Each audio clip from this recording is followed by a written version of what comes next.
welcome to Art Bell, Somewhere in Time. Tonight featuring Coast to Coast AM from July 28, 1997. From the high desert and the great American Southwest, I bid you all good evening or good morning, as the case may be, across all this wide expanse of land and sea, stretching from the Tahitian and Hawaiian Islands, flyover country, to the Caribbean and the U.S. Virgin Islands, south into South America, north to the pole, and worldwide. On ye old internet, this is Coast to Coast AM. Top of the morning. I'm Art Bell, and it's going to be an open line kind of night tonight. To give you a little idea of some of what I have planned. Coming up, let me see, Wednesday. I know that a lot of you have been waiting for it. So coming up Wednesday is Robert Ghost Wolf, and I'm looking forward to that one myself. Coming up Thursday is one that I cannot yet promote. I'll be telling you about it, say Wednesday or so, but it involves an earth-shaking announcement, is the way the guest that I cannot name right now put it. Oh, we'll see. We shall see. If it is as my guest suggests, indeed it is earth-shaking. And there are any number of things that we can talk about this evening. Yesterday, I made another attempt on Dreamland to do a program on animal communication. And I don't know that it came off at all the way I wanted it to. And I'm really, it's strange. I've made several attempts on Dreamland to do a program on exactly that. And while it was interesting, it still really didn't go where I wanted it to go. And so if any of you, I am convinced, you see, that communication with animals is possible. And so if any of you have any comments, and oh, by the way, I know what else I want to do. It was about a week ago, somebody called me with a tape recording of their cat, which distinctly demanded in a voice wet food versus dry food, and was able to say several other things. So if any of you have pets, short of parrots, that are capable of talking, dogs or cats that can talk, which you have captured either on tape or can provide for us live, usually a very difficult thing to do, you know, hold the phone down there, here, Fido, say something, and of course he's not going to. So many of you may have captured it on tape. I would love to hear it. The wet food demand was a riot last week, and I would love to see if we could get any others. But on the more serious side of pet communication, I do believe it is possible. I have cats, which I thoroughly believe that I am able to communicate with. A lot of people consider that to be purely Looney Tunes. Of course, they think I'm Looney Tunes anyway, so it doesn't much matter, I suppose. But I am very interested in this subject, and somebody I could pursue it with out there. Yesterday's program was interesting, but still not down the road that I want to go. And one of these days, in that arena, I will succeed.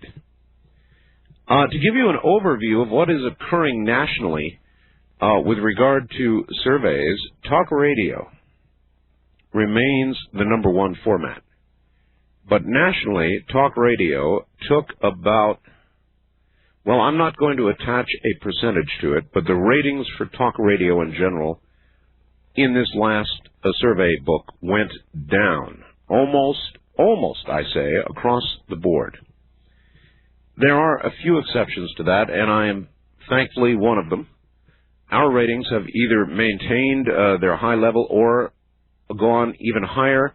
The most recent example of that is near me, and I want to congratulate Alan Eisenson and KXNT in Las Vegas.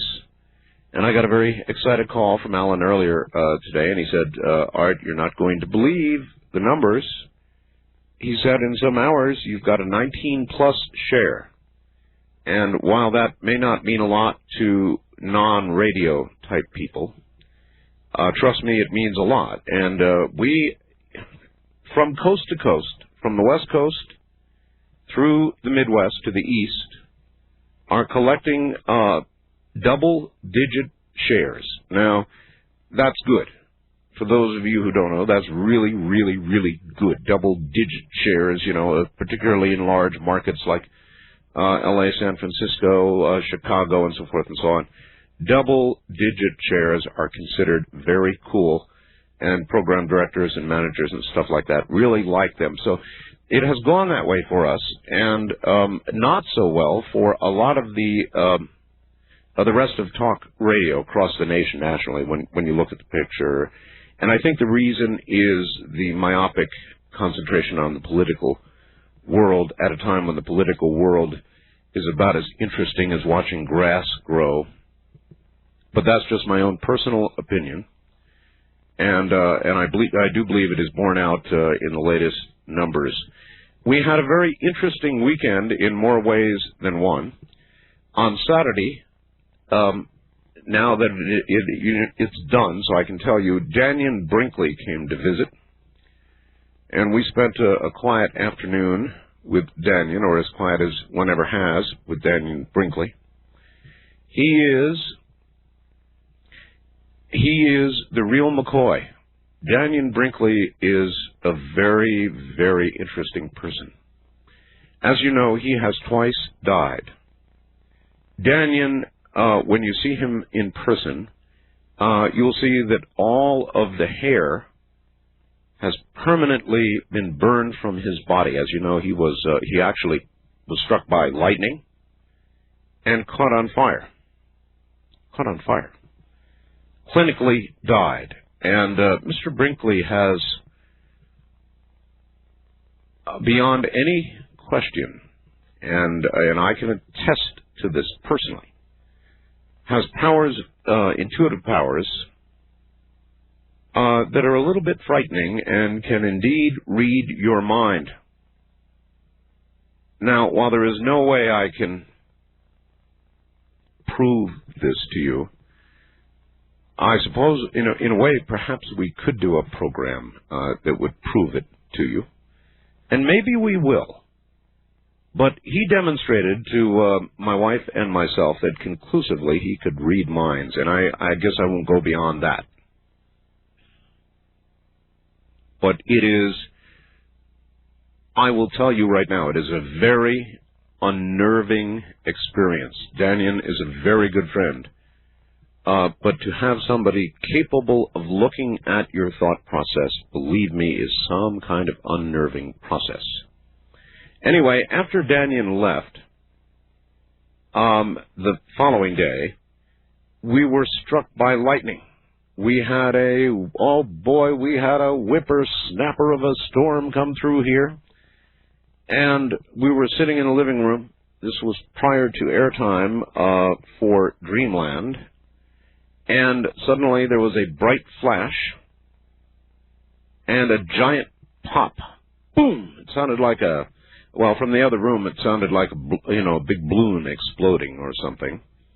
And that took out one of our satellite receivers, so while the network and all of you can hear me, I cannot hear the network, which I suppose is okay. It will be replaced quickly, but the smell of smoke was throughout the house, and it was a pretty eerie experience, let me tell you. Pretty eerie. And then we had another very interesting visitor on Sunday, and I'll tell you about him. Let me pop through a few of the items that we might talk about. Republicans and the White House say they have reached a deal. They've actually reached a deal to balance the federal budget and cut taxes by about $90 billion over the next 5 years. Everybody involved is suggesting they are very pleased. The vote could occur as early as this week to confirm the deal. Massachusetts Governor Weld is resigning, hoping to be the new representative from the U.S. government to Mexico. Probably, though, over the dead body of Senator Helms, who doesn't think Weld is hard enough on drugs, and also has a pretty personal gripe against him because Weld, of all things, took off against Jesse not long ago. Not a wise idea, since Jesse holds the power of approval or even consideration of Governor Weld to assume that position. The Justice Department now says it made, quote, a major error in judgment, end quote, that could have violated Richard Jewell's rights when they interviewed him after last July's Olympic Park bombing in Atlanta. A major error in judgment. Said it may have deprived Jewell of his rights. So they continue to apologize. Bill Cosby says that he is going to take a DNA test to determine if he really is the father of a woman who was just convicted last week of trying to extort millions of dollars from him. And so I guess we will all know soon if she really is his daughter. There was a very interesting program on the Fox network that I have not yet caught called UFOs, the Best Evidence. No, that isn't quite it. It was something like that. Actually, UFOs, the Best Evidence was George Knapp's original title, but it was something like that. And it showed very clear, well-defined shots of unidentified aircraft flitting about. And you are welcome to react to that if you wish. I wonder if you thought it convincing. The following from the Associated Press, Dateline, Tokyo. Science fiction came much closer to science fact Monday. Brace yourself, when the Honda Motor Company introduced a two-legged robot that can walk, reconnoiter, even do simple fix-it jobs. The 6-foot, 462-pound P2 has two arms, two legs, a squarish head, small platforms for feet, and resembles a man in a boxy spacesuit. As in the U.S. Sojourner rover currently picking its way around the rocks on Mars, the P2 circuitry is sophisticated enough to decide for itself when to try to step over an obstacle and when to look for and try another route.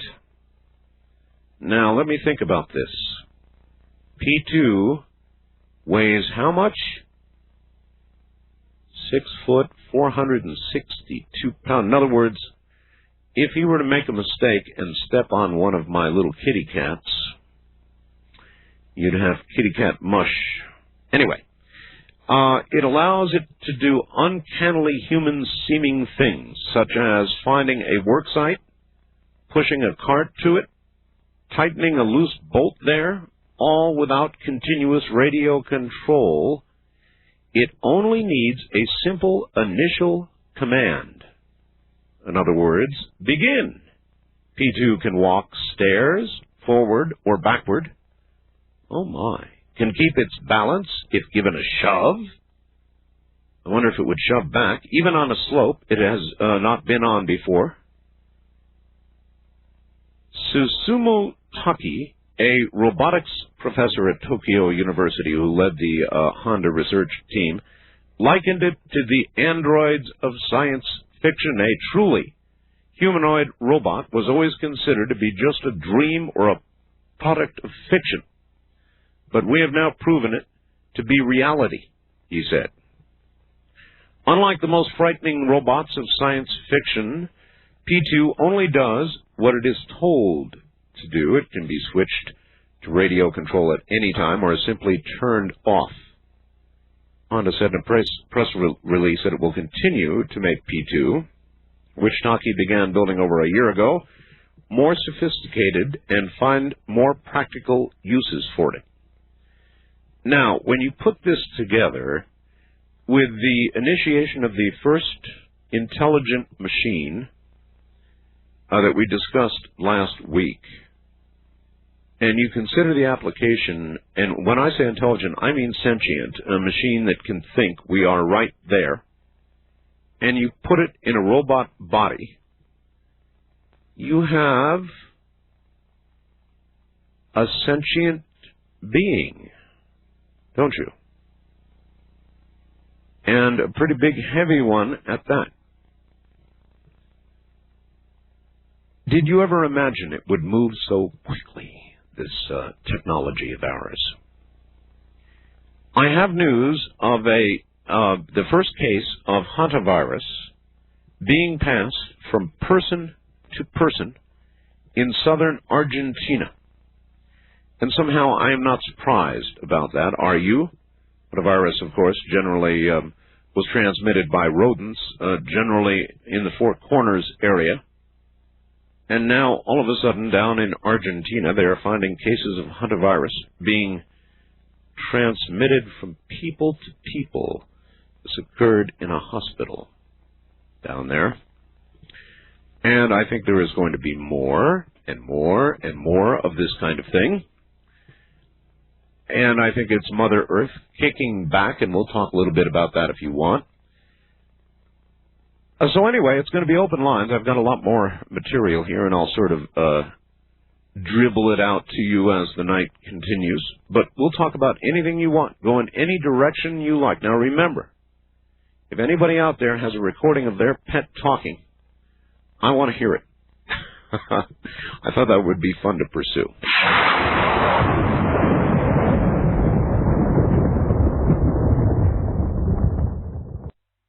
Coast to Coast AM sure sounds great in the middle of the night. But you know, you don't have to be nocturnal to enjoy this amazing show. The Coast Insider is your key to a normal life. For 15 cents a day, you can wake up refreshed knowing that last night's show is waiting for you with podcasting. As a member, you'll have access to our monthly live chat sessions with George Noory and special guests. The Coast Insiders Club is a must-have feature for all Coast to Coast AM listeners. Visit coasttocoastam.com to sign up today. You're listening to Art Bell, Somewhere in Time. Tonight featuring Coast to Coast AM from July 28, 1997.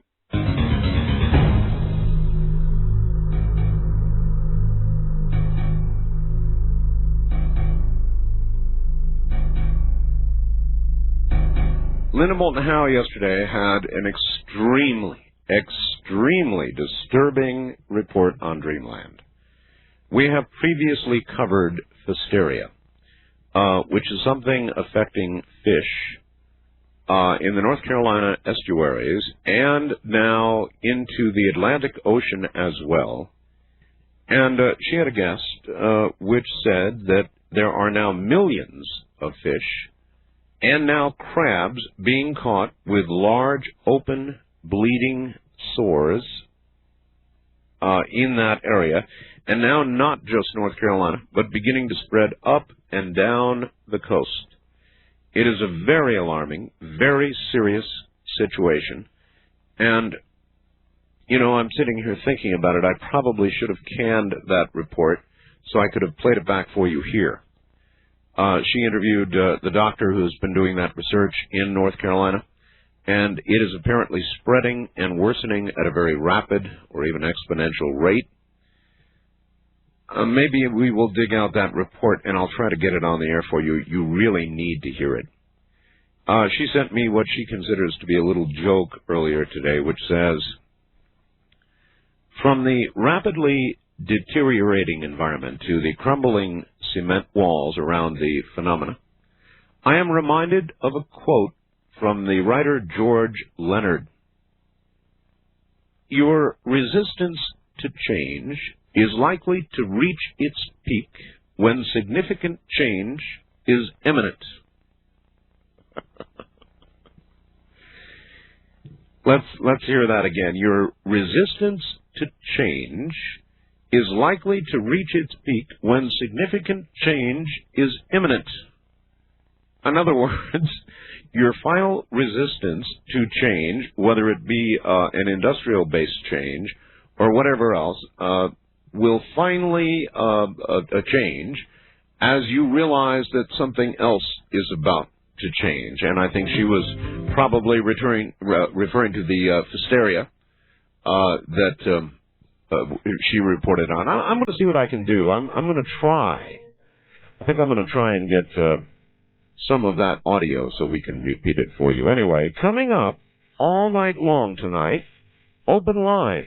I've got a fax here from SciTech, Ed Dames at SciTech, regarding the Jean-Benet Ramsey killer case in which he describes the killer, but I'm not going to air it until I get an okay from him. I don't know if he meant this for air or not. You're listening to Art Bell, Somewhere in Time. Tonight featuring Coast to Coast AM from July 28, 1997.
Take Coast to Coast AM with you anywhere on your mobile phone. CoastToCoastAM.com can be conveniently accessed on your iPhone and most Android platforms, which means that you are never without your Coast to Coast AM fix. If you're a Coast to Coast Insider subscriber, you can listen to the show live in the middle of the night or previous shows 24/7. Plus, you can browse all the great photos, videos, and news stories. Keeping up with Coast to Coast AM has never been easier with our Coast Insider service. You're listening to Art Bell, Somewhere in Time, tonight featuring Coast to Coast AM from July 28, 1997.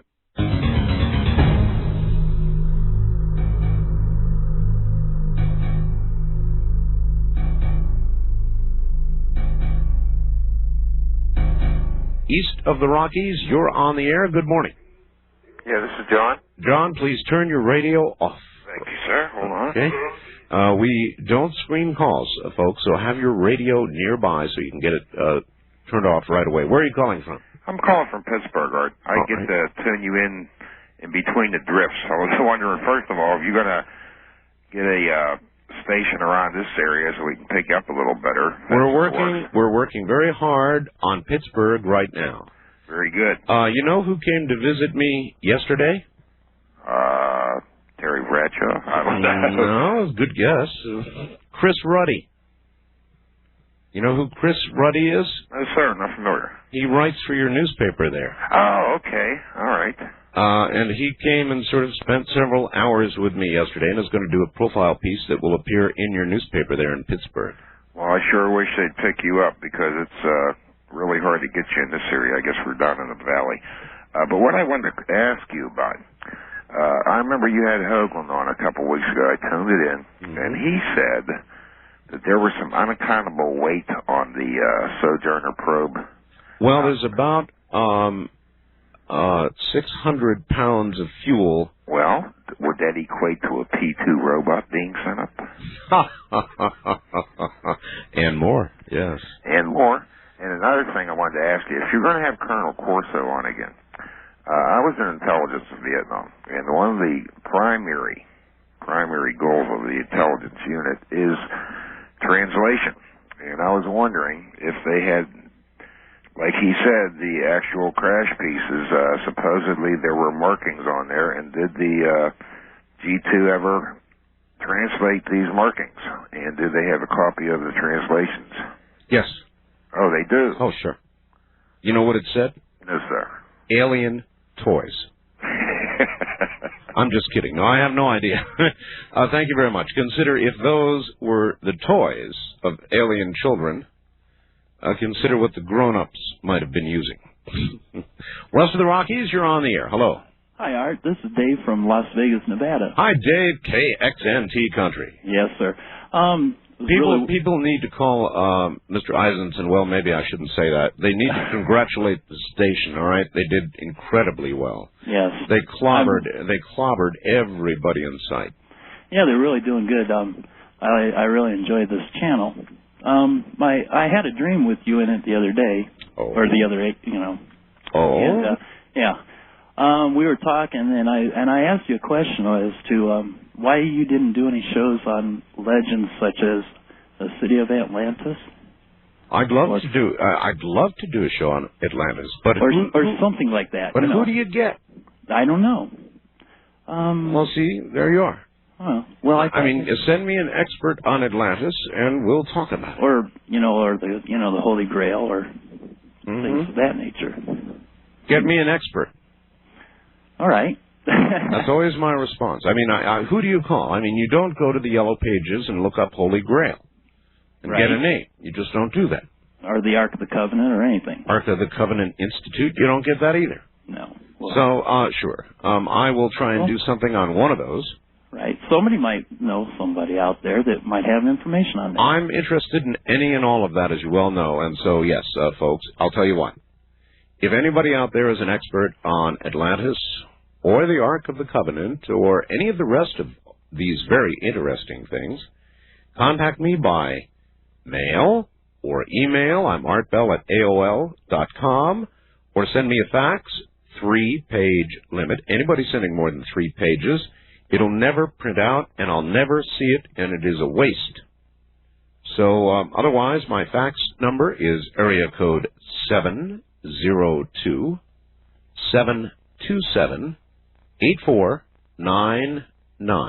702-727-8499.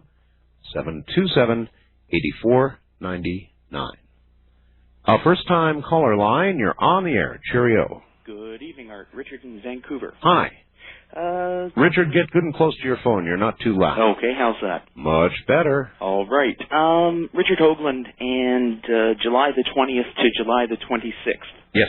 Something interesting going to happen. Yes.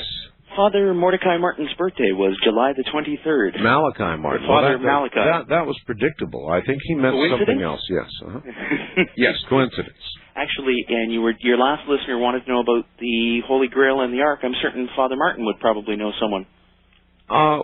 Well, he might. That's a good idea, actually. Yeah, you might give that a try. I might pursue that, yeah. That's the only reason I called tonight. All right, appreciate the call. Thank you very much. Now, I don't think that the Good Father's birthday was the event in question. That could have been predicted years ago. I rather imagine it was a loss of contact with the Mars lander on the 20th, and that's the event I think I would have held out. Wildcard line, you're on the air. Good morning. Hi, Art. This is Raymond out in Michigan. Hello. I have a question about a previous guest, but first of all, I just want to ask you, I think a couple of weeks ago you mentioned something about being interviewed in Rolling Stone. Yeah. As a matter of fact, the Rolling Stone interview should be coming out like next week, I think, or either next week or the week after. Oh, good. I thought I missed it, and I wanted to pick it up. I'll look for that. I kind of stumbled upon your show accidentally in April. Most people do. I was dialing around the radio looking for something, and I stumbled upon it. You had a guest on. I think he was from the South somewhere, and he said he had shot like a Bigfoot-type animal, and he had buried it. Oh, yes. And he said that he was thinking of telling you where he buried it. Did he ever tell you? He was willing to, for a while, he was willing to lead me to the burial site. Yes. But what happened is, during the course of the program, the audience managed to convince him, bless your little hearts, that if we did that, he would be charged with murder.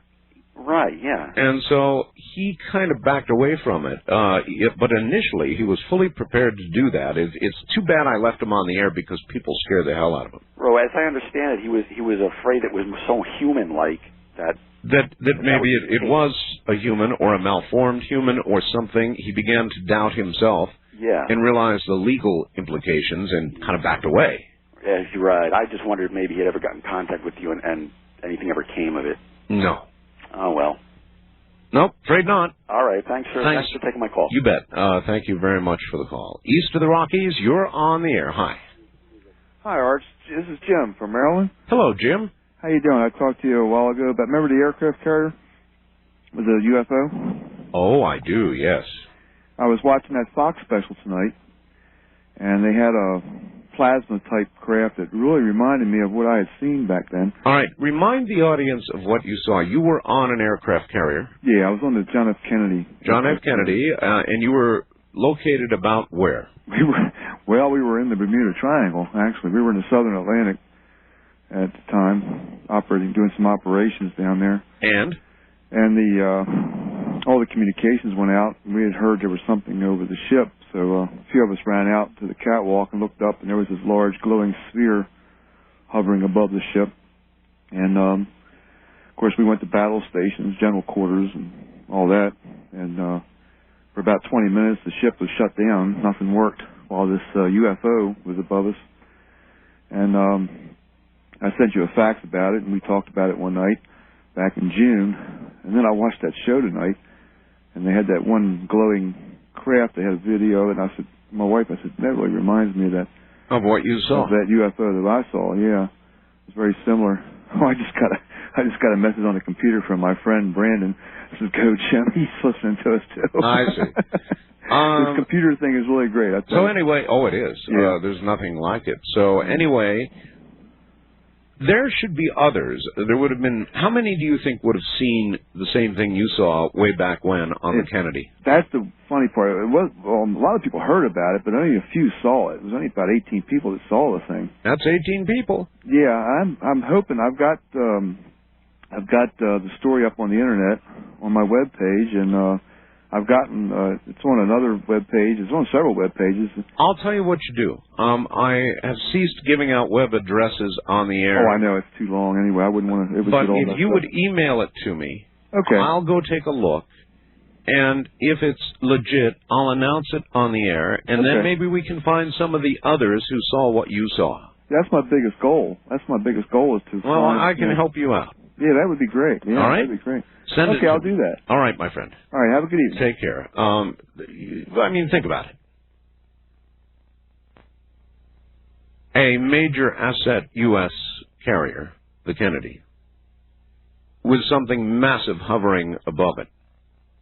Even if it was only 18 above deck at that point who saw it, additional testimony would be very valuable. West of the Rockies, you're on the air. Hi. Hi, Art. This is Karen from Northern California. I'm just right outside of Reno. Yes, ma'am. And my dogs don't talk, but they do sing when you tell them. You have singing dogs? Yes, I did record it, too. You did? Yes. Bless your heart. Are you going to let us hear it? Yes. Well, all right. What is your dog's name? Okay, it's Casper, Dixie, and Ozzy. Oh, no, wait a minute. You have 3 dogs. Yes, they're all Skipper Keys. There's 2 brothers and a sister. Which one sings? All of them start doing. I just taught it to Casper once, and then he got the other ones too. They learn really quick. They're really smart dogs. Wow. All right, let's hear it. Okay, let me. Hope I don't have it too loud. Let me know. I'll just listen in. All right, go ahead. Give it a try. Here we go. Sure. I'm gonna turn it up a little bit. Yep. Sing. Sing for Mom. Sing. Oh, pretty. Oh, sing. Oh, you're a good boy. Sing. Sing for us. Sing.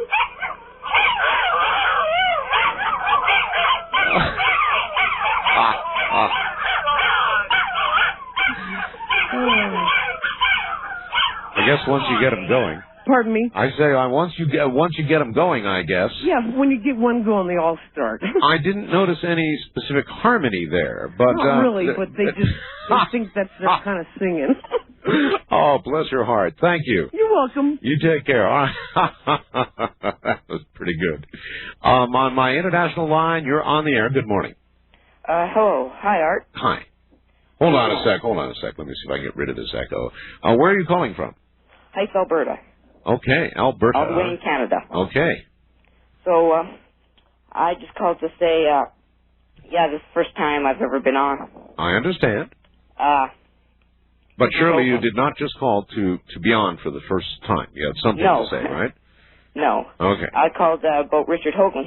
Any idea on what his special event that's going to be happening this week will be? Well, it was last week, through the 26th. Oh. You're suffering the Haynes time compression syndrome. From Roswell. Yeah. All right. Sorry. I'll talk to you later. All right. Bye. Live long and prosper. West of the Rockies, you're on the air. Good morning. Hi, Art. This is Lisa from Washington State. Hi, Lisa. Hi. Couple of things. How'd you like the singing dogs? Well, like you, I did not detect any harmony there. No harmony, but I mean, they were trying. Yeah, they were trying.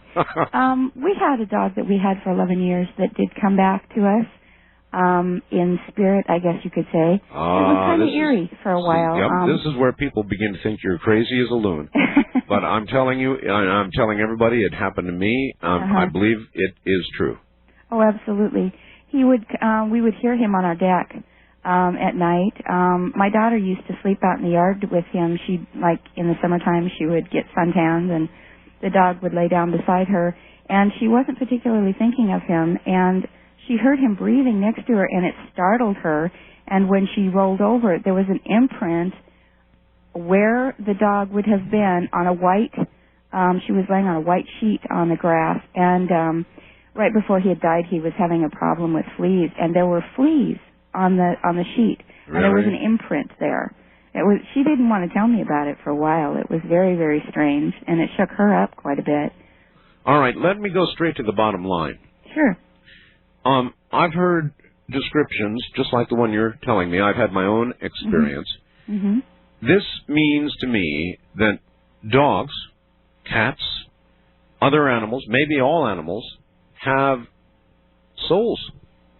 Oh. Have an existence. I don't know. Maybe it's a word people are going to argue with when I say souls, but they have an afterlife, as do we, and maybe repetitive lives, as we may, if reincarnation is real. And there are many, many profound questions that need to be answered quickly if what we believe may be true is true. I mean, if they have souls... We shouldn't be eating them, right? Well, that's certainly one immediate question, isn't it? Yeah, I was listening the other night on your program on Dreamland, and it was very interesting. I don't know that I necessarily believe in the reincarnation between an animal, for example, being an animal and then going to a person, and vice versa. I don't know that I believe in that interchange. Well, I've heard about a lot of hypnotic regression into past lives, and I have never yet heard of one that has regressed into, you know, a dog or a cat or a cow or something. So that would tend to give support to that concept. Oh, absolutely, yeah. But nevertheless, if these animals have afterlives and have some sort of substance that survives their physical death, then we need to rethink a lot of things about animals. Oh, I believe so. And I also think it depends on very much on the sensitivity of the owner of the animal to the animal. There are people all the time who lose their animals and don't necessarily say they feel their presence afterwards. Sure. I think each of us has a certain sensitivity to our animals, and you've said several times on the air that you are very much a cat lover, and we were very attached to our dog, and I think that just that attachment somehow... well, I'll give you an example. I would go to the grocery store several times, and if I had nothing for the dog, he wouldn't be on the deck waiting for me at the door. But that dog instinctively would know when I would come home from the grocery store and I had bones or treats for him, he would be standing at my glass door waiting for me. That's because he read your mind. Dear, I've got to go. I'm at the top of the hour. Thank you so very much, and take care. Dogs know when you're coming home. And maybe they know when you've got a little treat for them, and they're extra ready. That would make sense, wouldn't it? This is Premier Networks. That was Art Bell hosting Coast to Coast AM on this Somewhere in Time.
turn it on and it goes. I'll read you the official story as we move through the night. We're getting a lot of reaction to that. People are freaked out. Anyway, back to open lines in a moment. Oh, yes, also, we had some singing dogs. Well, they were trying to sing. They definitely didn't harmonize, but I think they were doing their very best. So if you have a dog or a cat, especially cats are cool, that talks and you have it on tape, get the tape ready and call me up. I may even open a special Talking Animals line. Maybe I ought to do that. Yeah, let me do that. Why don't we do that? A Talking Animals line. I will now hereby restrict what is normally ye old first-time callers line, and we'll make it the Talking Animals line. So if you have a talking... Now, not parrots.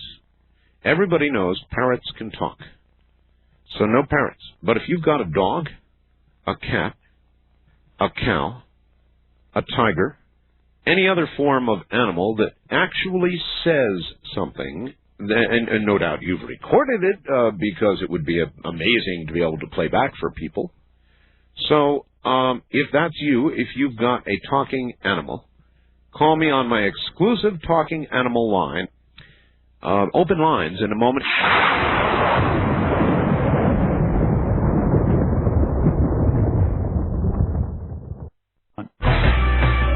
Coast to Coast AM sure sounds great in the middle of the night. But you know, you don't have to be nocturnal to enjoy this amazing show. The Coast Insider is your key to a normal life. For 15 cents a day, you can wake up refreshed knowing that last night's show is waiting for you with podcasting. Listen on your way to work and again on the way home. Or listen to one of over 1,000 archived shows from the past 3 years. As a member, you'll have access to our monthly live chat sessions with George Noory and special guests. The Coast Insiders Club is a must-have feature for all Coast to Coast AM listeners. Visit coasttocoastam.com to sign up today. You'll sleep like a baby, knowing you'll never miss your favorite guests and topics ever again. Remember, a 1-year subscription comes out to only 15 cents a day. Sign up today at coasttocoastam.com. You're listening to Art Bell, Somewhere in Time. Tonight featuring Coast to Coast AM from July 28, 1997.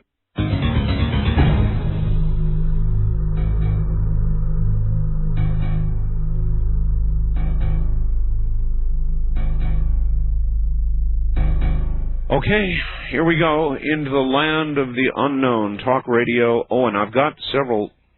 Well, I do have a fax here. Jim Dilatoso, if you're out there, you should call me.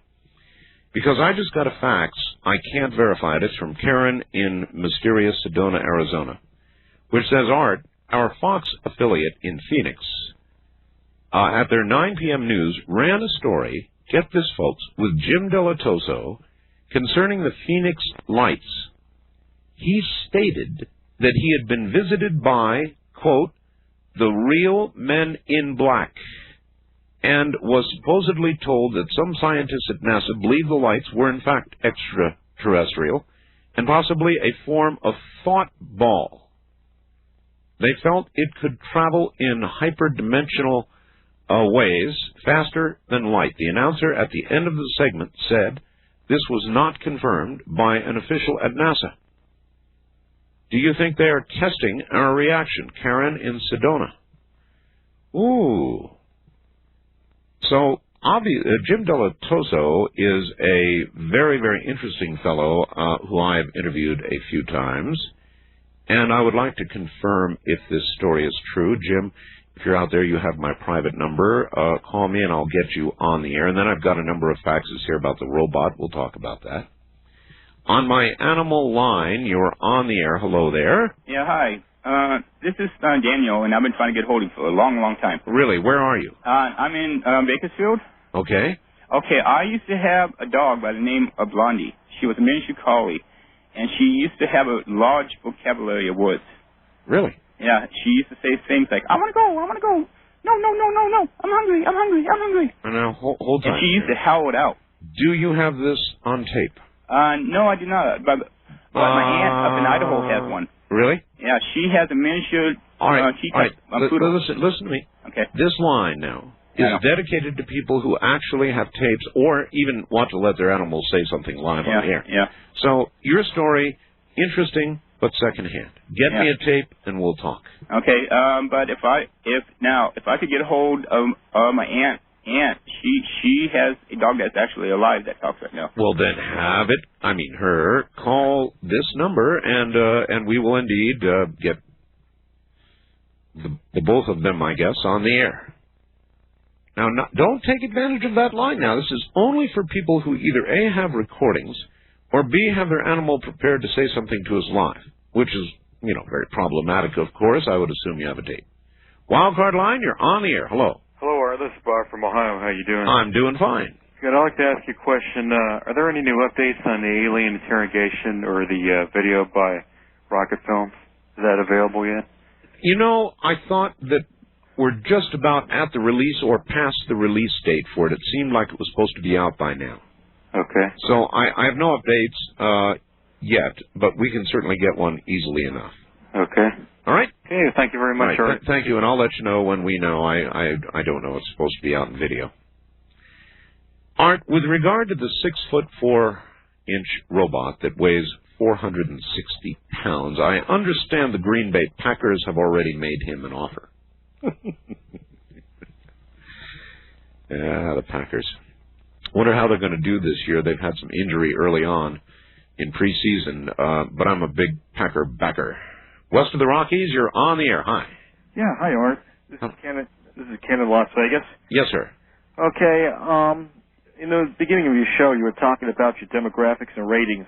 Yeah, we have in some, now I'm talking, of course, about my time slot. Okay, last Thursday night, I had a chance to see Captain Joyce Riley at one of the hotels here in town. Oh, yes. And Joyce asked how many, of 200 people, the place was packed, of about 200 people. How many people listened to Art Bell? 80%. How many people listened to Lou Epton and Chuck Harder? About 80 to 90%. So all three of you were definitely listened to. Yeah, you're definitely running head to head. You're doing a great job. I have a question. I had a chance to talk to David John Oates tonight. He'll be on later this week. I'm sure he told you.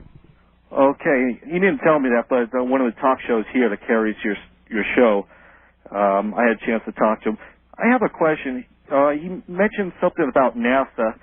A NASA spokesperson said something in reverse about the planet Venus. Absolutely, yes.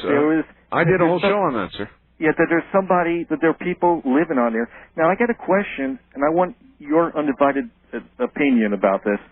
How could there be people living on Venus if it's true that the surface temperature is about 900 degrees, and when I brought this up on the astronomy chat room of a popular bulletin board here in Las Vegas, and I mentioned your name, everybody says, well, Art Bell's a nut, Art Bell's a crackpot, Art Bell is this, because everybody believes that Venus, it's way too hot. Well, number one, Art Bell didn't say people lived on Venus.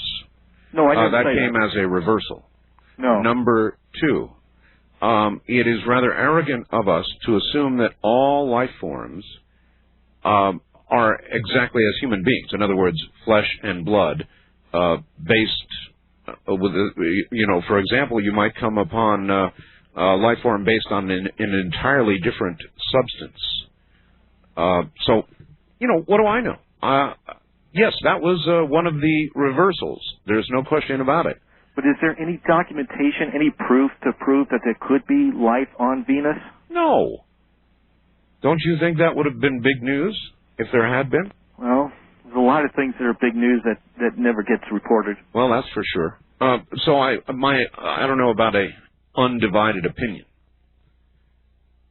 My opinion is it was a valid reversal. But again, to imagine that only a human being, which survives in a very narrow temperature range, would be the construct of life on another planet or in another system is rather arrogant and myopic-minded, isn't it?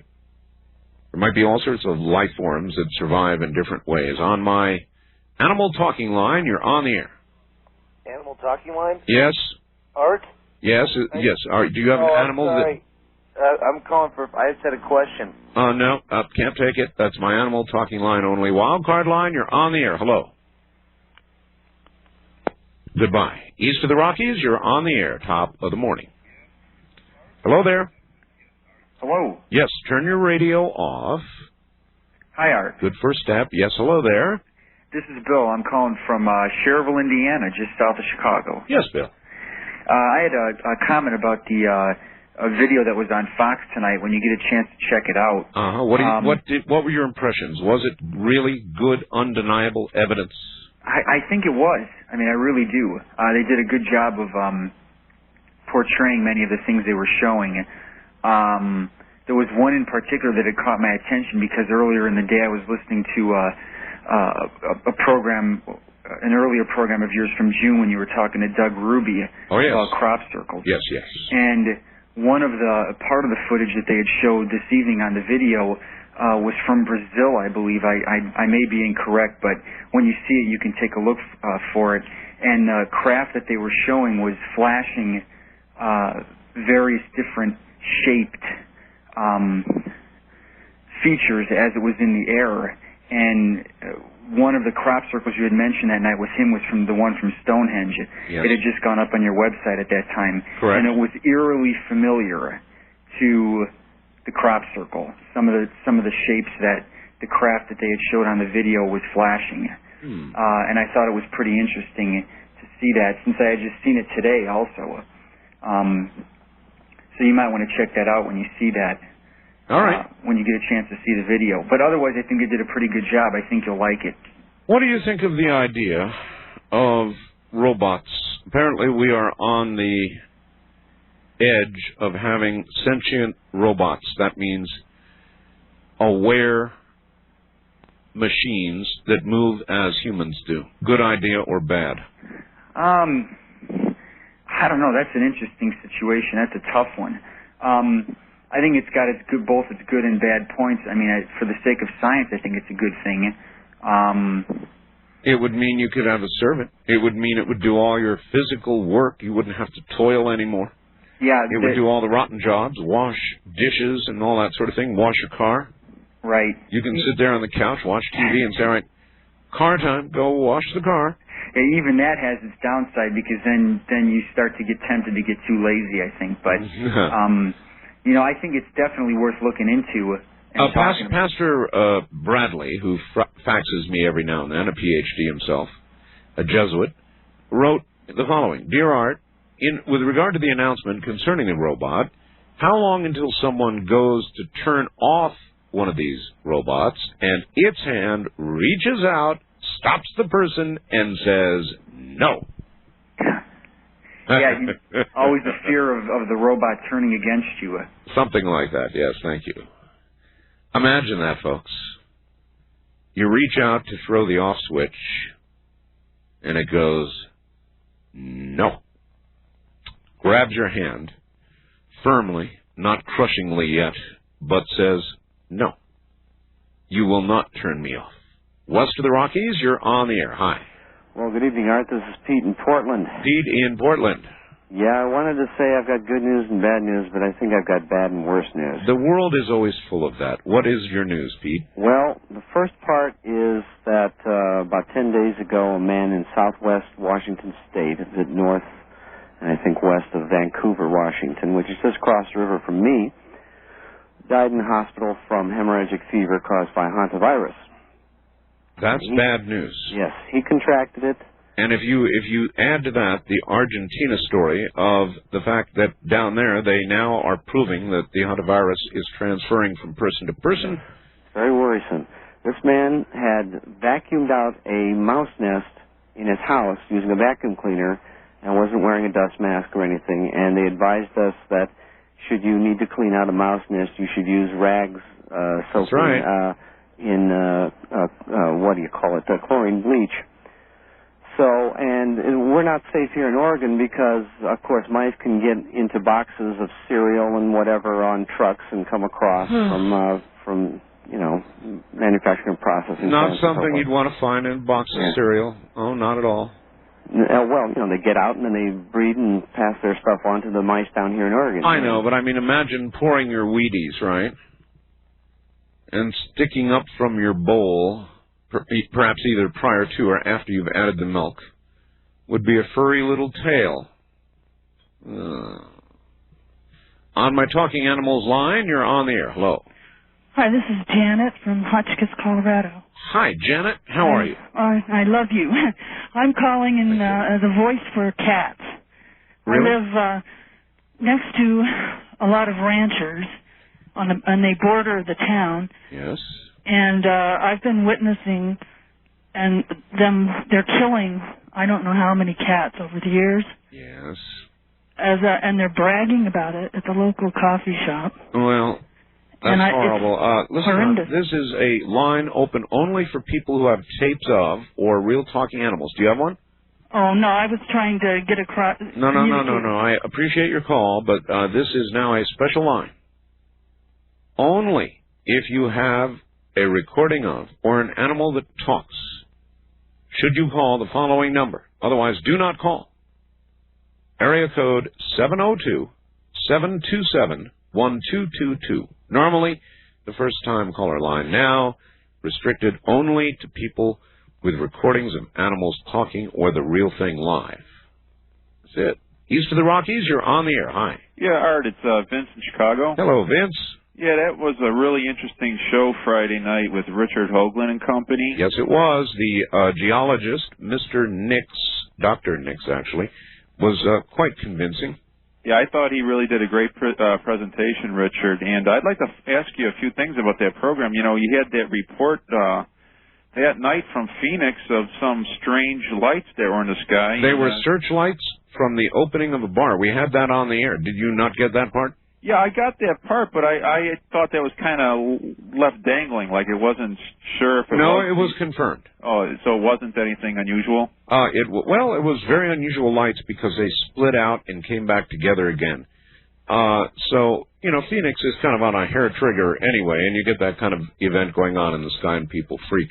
But yeah, it's confirmed as searchlights. Okay, so there's nothing strange there. No, not there, but back on March 13th, it's really strange, especially when you look at what Delatoso is said to have said. Now, I can't confirm that right now. I've got to talk to Mr. Delatoso. Yeah, that's strange. I didn't get a chance to ask Richard, but, the thing about I guess Larry Hunter's out in Giza, or he was out in Giza looking over the Great Pyramid there. Yes. To see if there was this ceremony that was going to be going on. Right.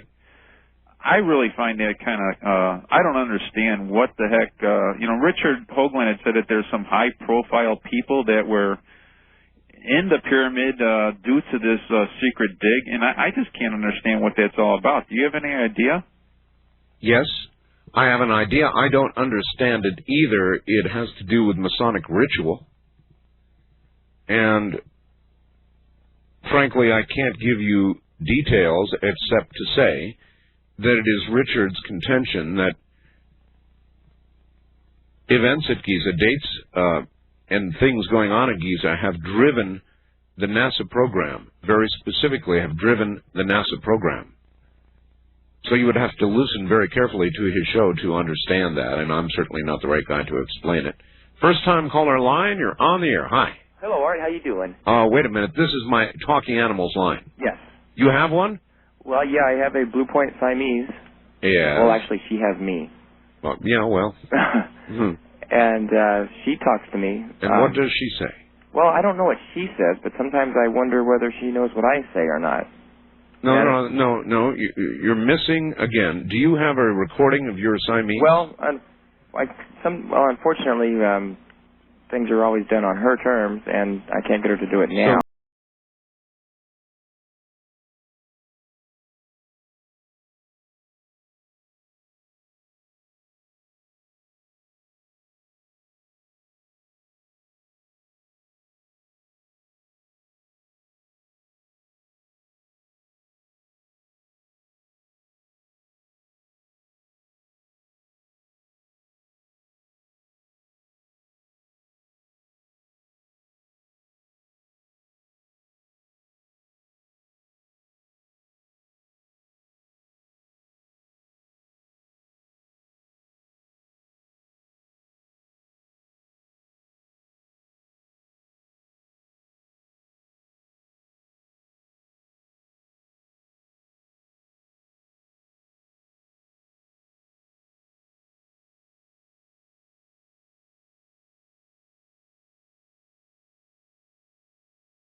something live, but she claims her cat, what is your cat's name? Allie. Allie cat, of course. Allie cat. Allie cat. It's a barn cat. How long have you had Allie? 7 years. 7 years. And Allie can say... Milk. Milk. Now, naturally on cue, Allie is probably not going to be able to say it, but... No, she's done it all her life. She eats dry Slim Fast. Yeah. She was bottle fed. And this is not a tape we're about to hear, is it? No, this is actually the cat. All right. You're going to have to try to get close, whisker close here, or it's... Okay. All right, give it a try. Allie, come here. Milk. Milk. Could you hear her? I heard one milk. Do you want me to do it again? Sure, let me hear it one more time. Okay. Milk. Ellie, milk. 2 short ones. Could you hear that? Yes. Yes, I did. Oh, Art, you made my night. I can't believe I made you laugh. Oh, you did. I love it. Thank you. Thank you. I'll see you later. Yeah, that was a definite milk. Oh, gee. All right. We talked about, we had a dreamland. I said this earlier on communication with animals yesterday, and I suppose that's what's driving me to this. And I never have quite gotten it down the way I want it. That is, and I've tried a show on communicating with animals, and one of these days I'm going to get the right person. It's all going to click. It was very interesting, and it was very provocative and raised a lot of provocative questions, but it still wasn't quite the show I wanted. East of the Rockies, you're on the air. Hello. How's it going, Art? Pretty well. Turn your radio off. Okay. That's it. Off. And where are you? I'm calling from Atlanta. Atlanta, Georgia. Yes, sir. WGST. Yes, sir. Planet Radio. You know that. Yep. I just want to commend you for the talk you did last year with Courtney Brown, Cosmic Voyage. That was someone. Oh, man, it was great. And I was listening to you last week when you had Daniel on the air. Yes. And man, my cousin was just so happened taking a drive, and we was talking about Major Ed Dames, and next thing you know, he's on the air, man. Really? Yeah. Synchronistic, huh? Oh, yeah. Well, I'll give you something synchronistic if I can find it here. I've got a fax from Ed Dames, and I asked over the air whether I could read it, and he sent me a fax saying, yes, I can. It concerns the Ramsey case, the Jean-Bernet Ramsey killer case. Right. And so here, I've got you want to hear a description of the killer? Go ahead. All right, the following was sent to the District Attorney, Adams County, Colorado. Sir, the following information amplifies the arguments and augments the descriptive data contained in the SciTech June 30th, 97 initial report. 1. The killer is a male, age 32 to 38 years, 5 feet 10 inches to 5 feet 11 inches, blonde or reddish hair, green eyes, generally trim physique. 2. The killer's current workplace, an industrial site which lies in a generally east-northeasterly direction from the murder site. This facility is a large plant with a stack where acrid chemical smells are present. What appears to be a rotary kiln is in operation at this location. Other key information. The killer often commingles with 2 other persons in this work environment, but particularly closely with a short, dark-haired, pot-bellied, middle-aged male. This person may be aware of, or in some manner participated along with the crime. Respectfully, Ed Dames, President SciTech. So that's pretty specific stuff, folks.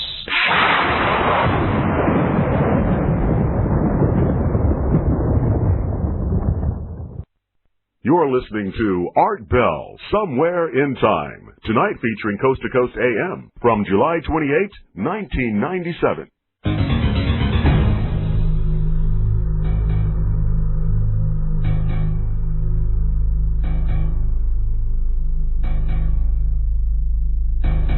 Wildcard line, you're on the air. Hello. Hello. Going once. Hello. Yeah. Yeah. I was wanting to refer to the man who was on the JFK. Yes, the aircraft carrier. Yes, sir. Oh, well, I was wanting to know what time he was there. What year? Were you there? Yes, I was, but I'm not sure if the same years were correct. Did you experience anything like he talked about? No, the only thing I experienced was we had several aircraft down within a short period of time. Okay, well, obviously, he was talking about a UFO, a large, glowing UFO above the JFK. Right. So I guess we would have to wait and hear from him with regard to when that was. On my talking animal line, you're on the air. Yes. Hello. Art? Yes. Yeah, hi. This is John in Scottsdale. Hi, John. And so far we've only really heard one talking animal. Well, but I've got one here. You do? What kind of animal? She's a dog, and her name is Laika, which I'm sure you will know the history of that dog's name. But anyway, Laika says mama, and if I can just get her to cooperate right here. Sit down, baby. I'll have her say it for you. All right. Sit down, sweetie. Come here. Say mama. Say mama. Say it. Say mama. Say it. Come on. Say mama, baby. Say it. You want some? Say mama. Come on. Say it. Say it. Say it, baby. Come on. She whispered it. Come on. Say it. Wow. Say it, girl. Can you hear it? Yeah. Say it, girl. Yeah, I heard it. Well, I mean, come on, say mama. Say mama, like Say mama. Come on, say it. Say mama, baby. I gotta give her one. All right, you're wait a minute now. Your dog's name, let me get your dog's name straight again. It's Laika. Laika. As in the first dog that went in outer space, the Russian dog. Oh, yes, all right. She kind of resembles her. Well, I definitely... That was a good one. That was a good one, yeah. All right, thank you. You're very welcome. Take care. There you go. There's a dog that said mama. So we've had a dog that said mama. And before the night is over, and of course we've had a cat. Before the night is over, you just never know what we might run into. That was a fairly clear mama. That's pretty good. East of the Rockies, you're on the air. Hi. Hi, I'd like to talk to Dr. Doolittle. Art Bell. Yes, at your service. Hello, sir. How are you tonight? Just spiffy. What can I do for you? Well, I wanted to make a suggestion for tonight's show since you're just letting things go freeform. That's what I'm doing. I know, but this is my suggestion. And I'm it's listening. been a while since I've heard it. I'm listening. Truth or trash? Isn't that what we're doing? Well, I don't know. Hey, most of my open lines are truth or trash. Right. And your phone has got all kinds of noise in it. Is it better now? Yes. Okay. Sorry about that, sir. It's all right. Have you seen the video Extreme Measures with Gene Hackman? I have indeed. Did you like it? Yes. I thought it was really good. I'm a serious movie fan. I don't miss much. I know. I'm usually the one who calls you up, probably among many other people. But anyways, I just wanted to suggest that if you hadn't seen it, I thought I had a lot of stuff to think about. Oh, no, it was great. And it was also just a good thriller, too, if you would looked at it that No way. question about it. Doolittle signing out. Yep. All right. I'm sorry? That's all right. I thought I was signing out. What else? Oh, the last thing I'll tell you, I don't have it on tape, but I do have a dog that talks. The only ones that count are the ones they can prove here. Well, I didn't call you on the animal line. I just that's true. My dog does say I love Howard Stern. Does he? Mm-hmm. My cat says Baba Booey. Have a nice night, Art. Yeah.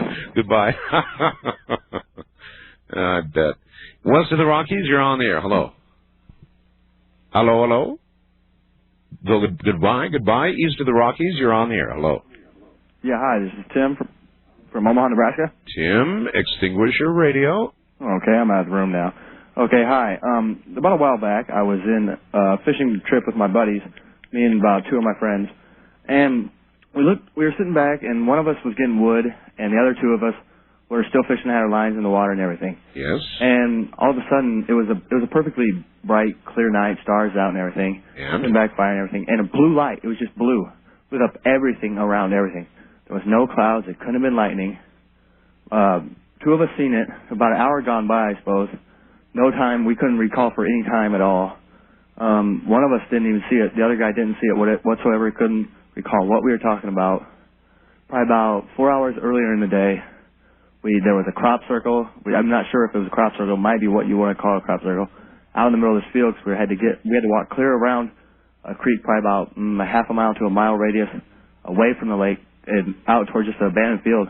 There was a great big circle out there, and there was no explanation for that whatsoever. Nobody's ever walked back there, I'm sure, besides us.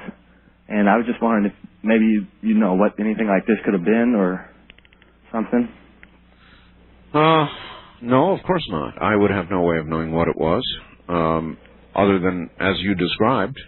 Yeah, have you ever heard anything like that maybe before? It was just like a blue light. It came out of nowhere. There could have been anything that, Were any of your camping mates devoured, eaten in any way? No, but there was two of us that we both seen it. There was no actual beam. It was just a blue, almost like an explosion. And it just lit up everything around us. It was like almost day. And that we lost about an hour's worth of time. It just went by. I was about to say that I have heard of this blue flash before. And in every time that someone has described it to me, there has been a time event. People have been blown backward or forward in time. So I can substantiate it that far. Okay, for real. I mean, people have gone into buildings in elevators. There have been blue flashes. The elevator opens, and they're in a different century. Nothing like that. It was just... Well, who knows? When the blue flash occurs, it may mean that some sort of opening or change has occurred. It's just that simple. Let's see what we've got here on my animal talking line, talking animal line, whatever. You're on the air. I'm sorry, I got the wrong line. All right, bye-bye. Wildcard line, you're on the air. Yeah, my name is Johnny from... Johnny, you must be talking into a tin can. I can't hear you. Oh, okay. Well, let me change to another phone real quick here. How about changing to a real phone? Can you hear me? A little. Okay, I'm calling from St. Louis, Missouri. Yes, sir? They don't carry your show out here very often. I have to pick it up out of San Antonio, Texas, off of some kind of skip that rolls. Well, that's one way to get it. Yeah, do you all have any, are you broadcast on any shortwave frequencies? Well, the first thing I would suggest that you do is check 1260 WIBV there in St. Louis. That would be the first option. And then move on from there in case you can't copy them. First-time caller line, you're on the air. Hello. Hi, this is your talking animal line, right? It is, yes. Thank you. Okay, well, what have you got? Well, I got a cat here. Yeah. That can say just about anything. Already I'm beginning to doubt. You ready? I'm listening. Okay, ready? Okay. Okay, say hi, Art Pal. Say it. Hang on. 1 second, okay? I know. Okay. It's never easy. Say it. Say it. Go ahead. Say it. She's not going to say it. Oh. Sorry, Art. She took off. I had the phone was ringing before, and she was uttering she was saying Art Bell, Art Bell, Art Bell, Art Bell, but the moment you connected, she was talking. I had you before, but then I didn't get through, so yeah. I'll try again. Thanks. All right, goodbye. I don't know if I believe that or not. Wildcard line, you're on the air. Hello. Hey, Art. Tell me, when you guys were talking about, this is Ricky from New Troy, Michigan, by the way. Oh, yes. When you guys were talking about the magnesium bismuth parts, yes. Can you tell me what shape those things were in? What shape? Now, these are different from Art's parts. Art's parts were aluminum. No. The Bismag was the second shipment, sir. These are Art's parts. And have you tried to electrically...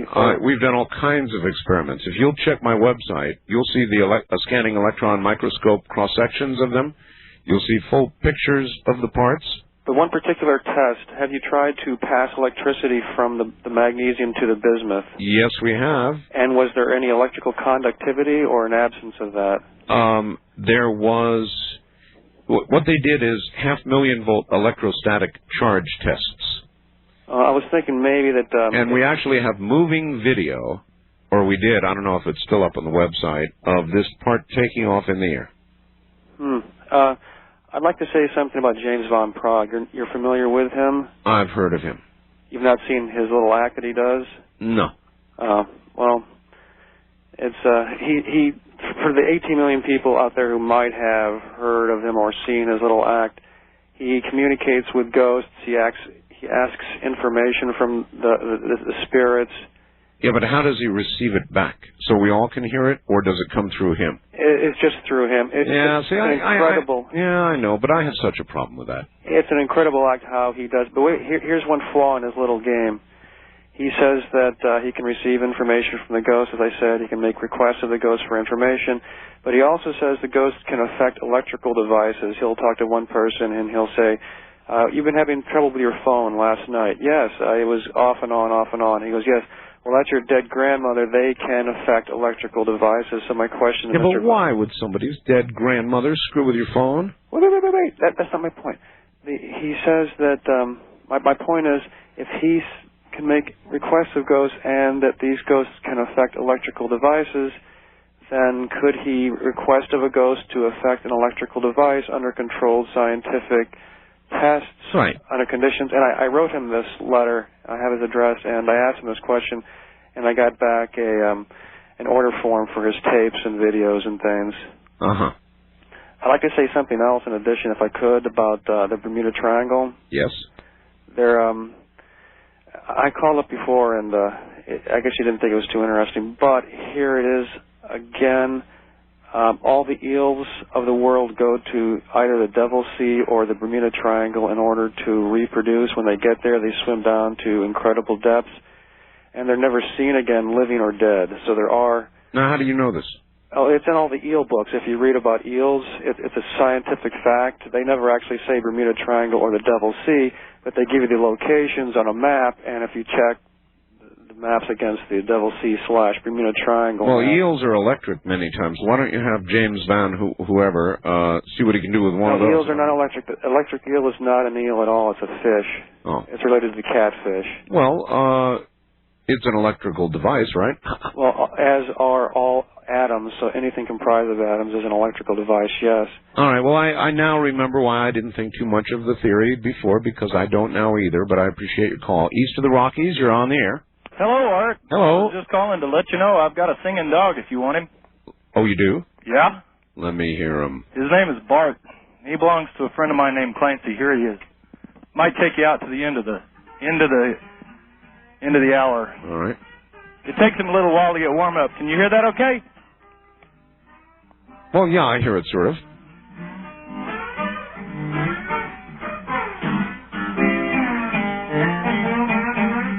I don't hear any dog.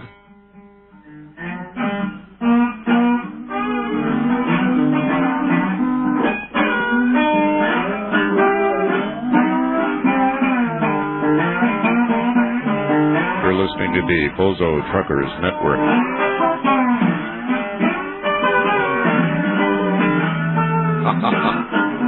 But I hear not a dog.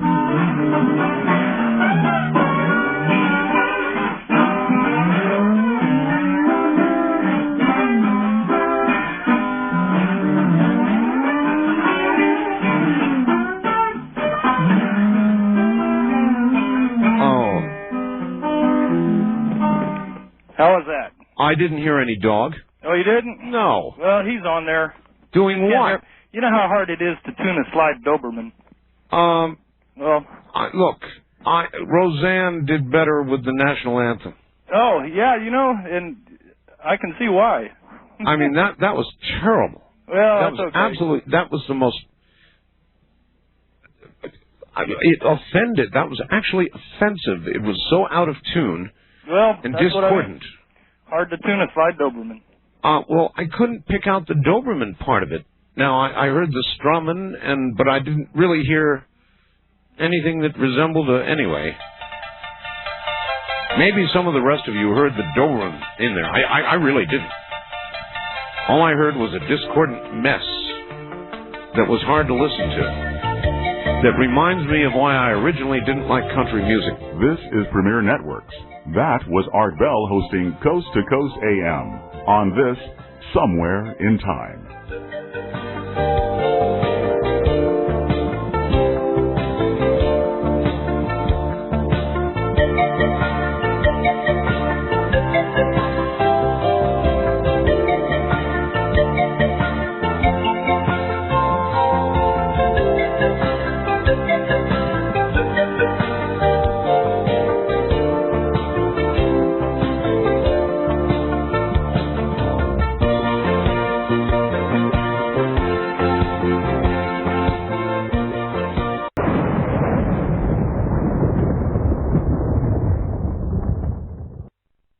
Take Coast to Coast AM with you anywhere on your mobile phone. CoastToCoastAM.com can be conveniently accessed on your iPhone and most Android platforms, which means that you are never without your Coast to Coast AM fix. If you're a Coast to Coast Insider subscriber, you can listen to the show live in the middle of the night or previous shows 24/7. Plus, you can browse all the great photos, videos, and news stories. Keeping up with Coast to Coast AM has never been easier with our Coast Insider service.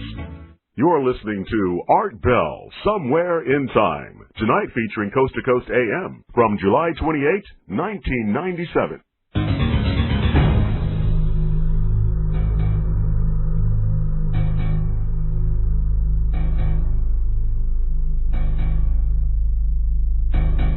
All right, let us go now to Tempe, Arizona, where apparently there has been an occurrence.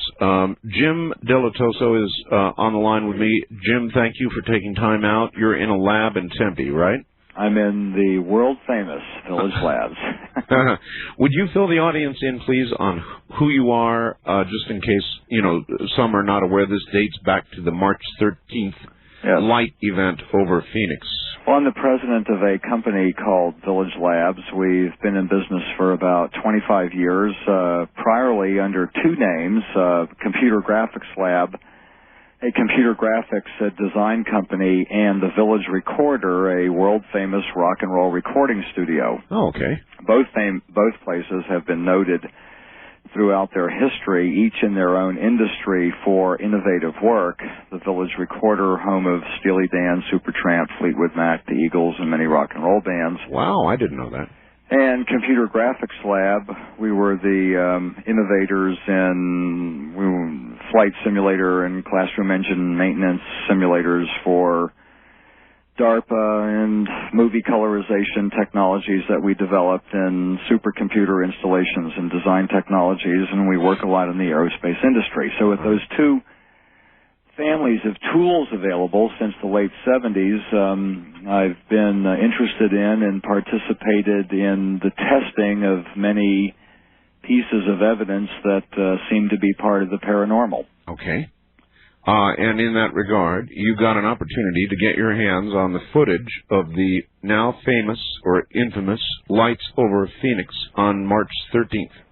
That's right. I got my hands on, because it happened in my own backyard, usually I test evidence for other investigators, ranging from Marina Popovich of the former Soviet Union, Jaime Maussan in Mexico. Sure. All over the world. I've tested some of the more infamous cases.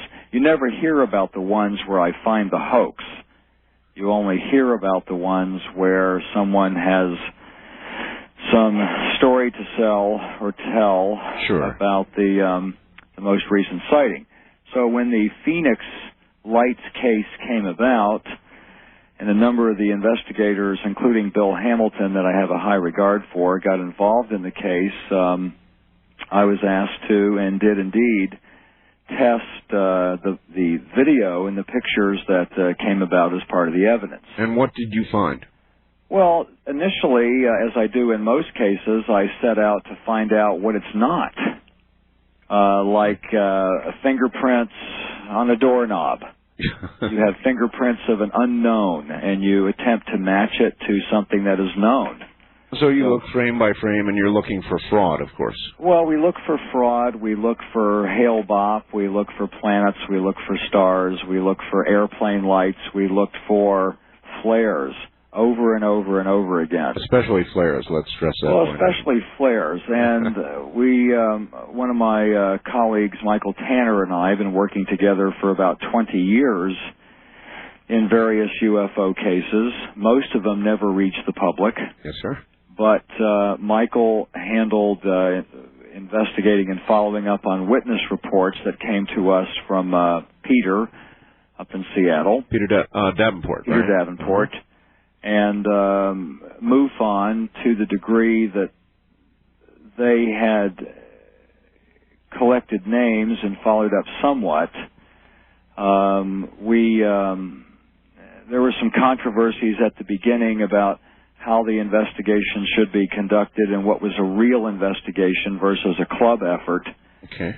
And we decided to proceed in our own way and investigated the evidence as it was available, as well as following up on claims that were made by MUFON and other investigators and the National Guard and what have you. We came to the conclusion that there was no possible way that these could be flares, flying in the face of MUFON's contention that they were flares, some misreports at the beginning that the National Guard had said that they were flares. Later, Captain Eileen Benz released... All right, before we get to that, let's get down to how did you conclude that it could not be flares? That's really important because I know what's flashing around Phoenix right now, as do you. Well, there's two ways to do it. First is optical analysis. You have video, grab it in the computer, and compare apples and apples. You compare the unknown objects to and their signature. It's kind of like in audio, where you can look at the wave shape. A violin note is different than a clarinet note. Of course. An A note is different than a C note. And a flare is different than whatever this was. For a number of reasons. Flares have their own characteristics in the way that they burn. They sputter. They are not evenly spaced in their brightness, in the so to say a corona. It's called a sigma. And the evenness of the way that the light is distributed around the object. A light bulb, for example, has the tungsten inside, has the glass bulb itself, and has the glow or the corona that is around it. Three different things to look at. Flares also light up the ground, don't they? Some of them light up the ground. They generally light up the ground. Some are designed for heat. Some are designed for light. But generally speaking, they will light up the atmosphere. They will light up the ground. They each have their own purpose. But I've been involved in optical science for a long time, even though there are many who say that I don't have a company, am not qualified. Anyone who has ever actually been to Village Labs knows that we are a very sophisticated and highly regarded facility. It is well within our means to test the detail of flares and to know that the red, green, and blue component of the lights are out of phase at different places around the light, knowing that the optical characteristics of flares sputter ever so slightly, and that when you look at two thumbprints of a human, they are different from each other, but when you look at the difference between a thumb of one man and another, they are very different, and the thumb of a man and an ape, they are extremely different. Sure. That is the difference between a flare and these unknown lights. That much difference. That much difference. So it is not ambiguous. No, These absolutely not. Simply were not flares. They simply were not. And all right. As you know, there is a Captain Benz, I believe her name is? Yes, and I have a very good rapport, a very good dialogue and discussion with her. The day that she released the information that she had discovered that the Maryland National Guard had probably released flares 35 miles away from the targeted sighting point in Phoenix, she discussed with me the fact that she wondered if it was going to be all over the world that the flares were now going to be embraced as the explanation for the entire 2.5 hours of sightings. Which indeed is exactly what has occurred. I've heard it from Phoenix again and again and again. I got calls from the Arizona Republic the other day. Yes. And I said, for God's sakes, don't let this be the explanation that goes out to the world, because I know it's going to happen. I said the same thing to him. I had him over here on Saturday. And? Discovery Channel was here for 4 days. Right.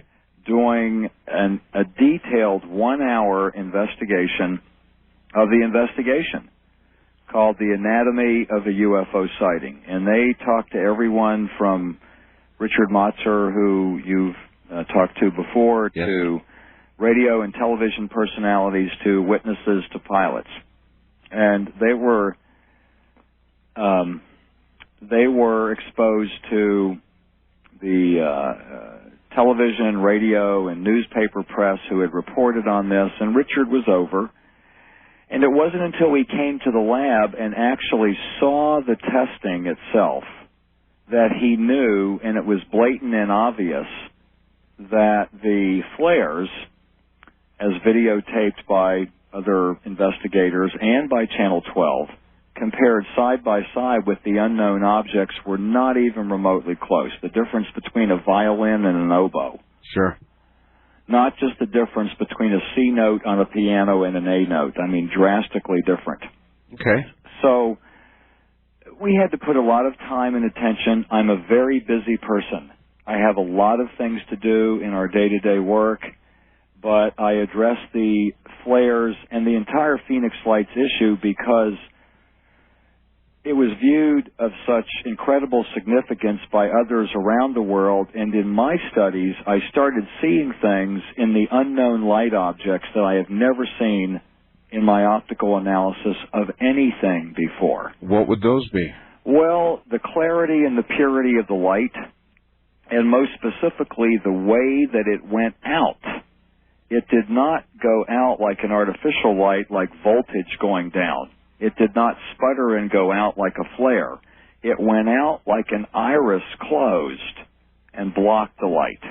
Just like the closure of your eye. If you were just saying, like, close your eye. Boom, that is gone. correct. That is correct. Okay.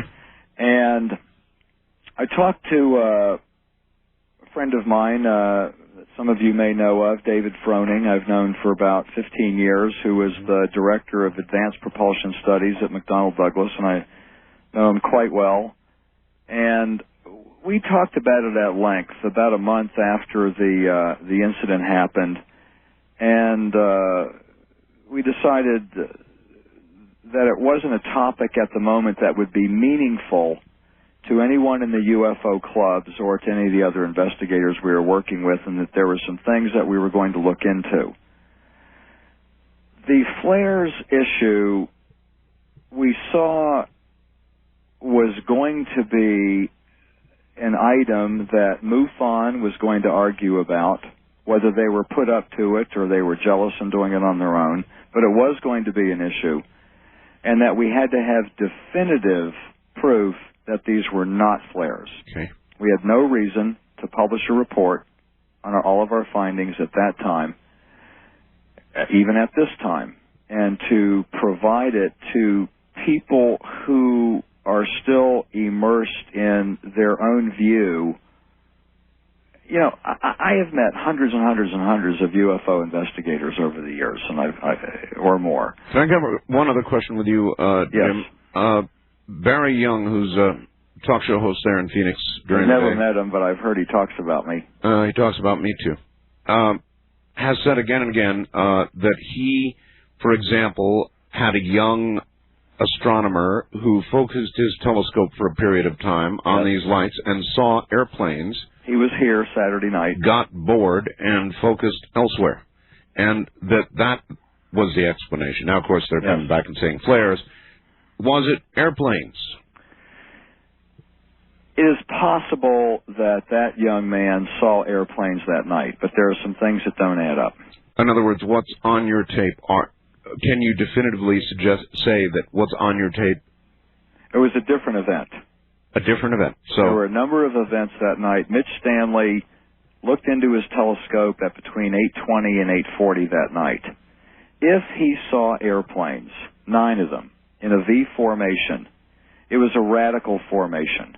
Airplanes do not like to fly. It is not safe to fly. It is not traditional or conventional to fly 9 in a V. Well, not only that, but as far as I know, you don't fly airplanes over a populated area like Phoenix without having a transponder on.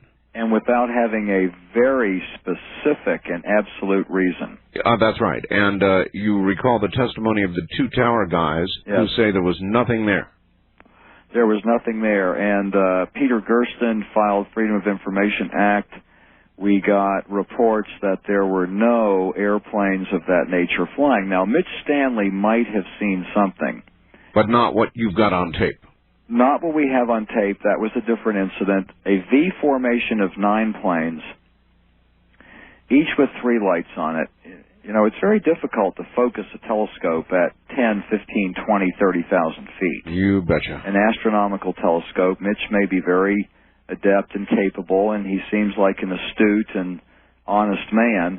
And I believe, even though he shrugged and has hands in his pocket a lot, body language notwithstanding, that I believe that he will stand by what he says he saw.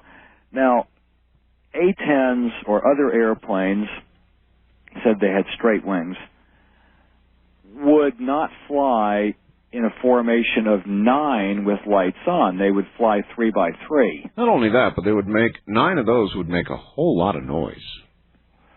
Yes, and we stored that and said, let us say that anything that people reported may turn out to be true later, so let's save all information as true. Let's build a mathematics truth table and see what incident could possibly have come about that would account for what everyone claims that they saw. Meanwhile, I'm making my calls in and around to people that I work with on a daily basis. I still have a lot of aerospace collaborators, even though we work in the entertainment business too, and I discovered that people were calling me back that ordinarily I work with in supercomputers or parallel computers or aerospace only, and we're asking about the Phoenix lights. People high enough up in those companies that I knew it was not just curiosity, and they knew from my other work that we know what we're doing at Village Labs, and if we are looking into the lights and we're making statements about things, that there is merit to it. Mm-hmm.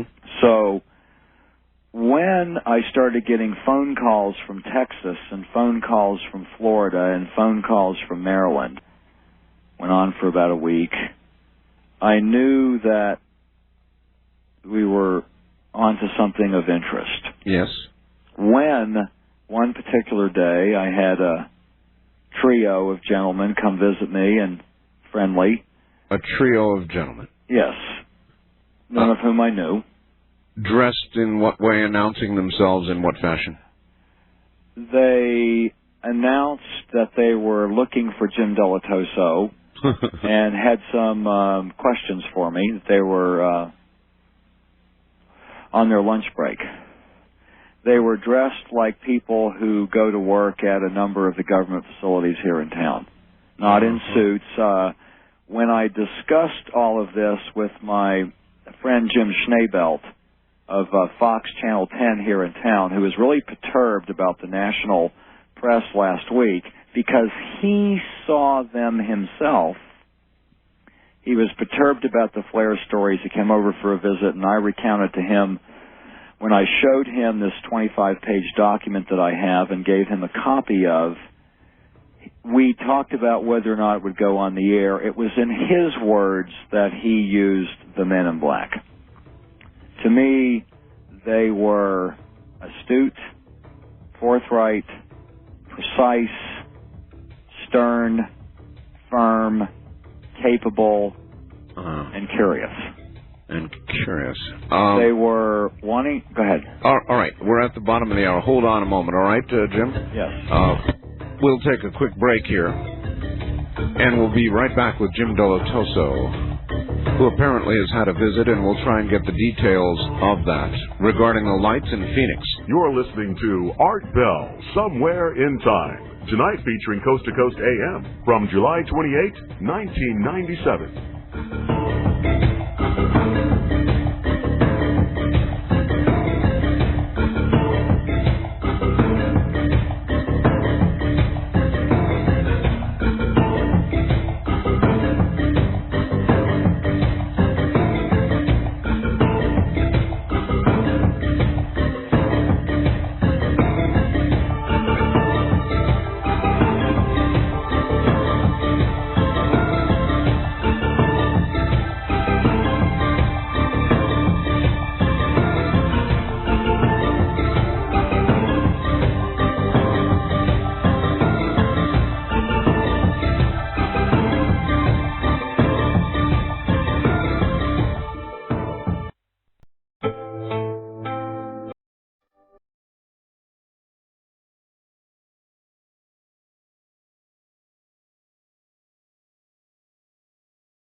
Premier Network presents Art Bell, Somewhere in Time, tonight featuring Coast to Coast AM from July 28, 1997. My guest is Jim Delatoso for the moment. He works for Village Labs, or is Village Labs, I guess.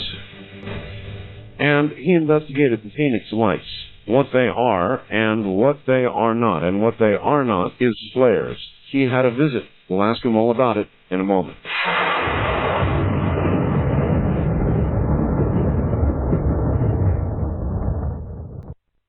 Coast to Coast AM sure sounds great in the middle of the night. But you know, you don't have to be nocturnal to enjoy this amazing show. The Coast Insider is your key to a normal life. For 15 cents a day, you can wake up refreshed knowing that last night's show is waiting for you with podcasting. As a member, you'll have access to our monthly live chat sessions with George Noory and special guests. The Coast Insiders Club is a must-have feature for all Coast to Coast AM listeners. Visit coasttocoastam.com to sign up today. You're listening to Art Bell, Somewhere in Time, tonight featuring Coast to Coast AM from July 28, 1997.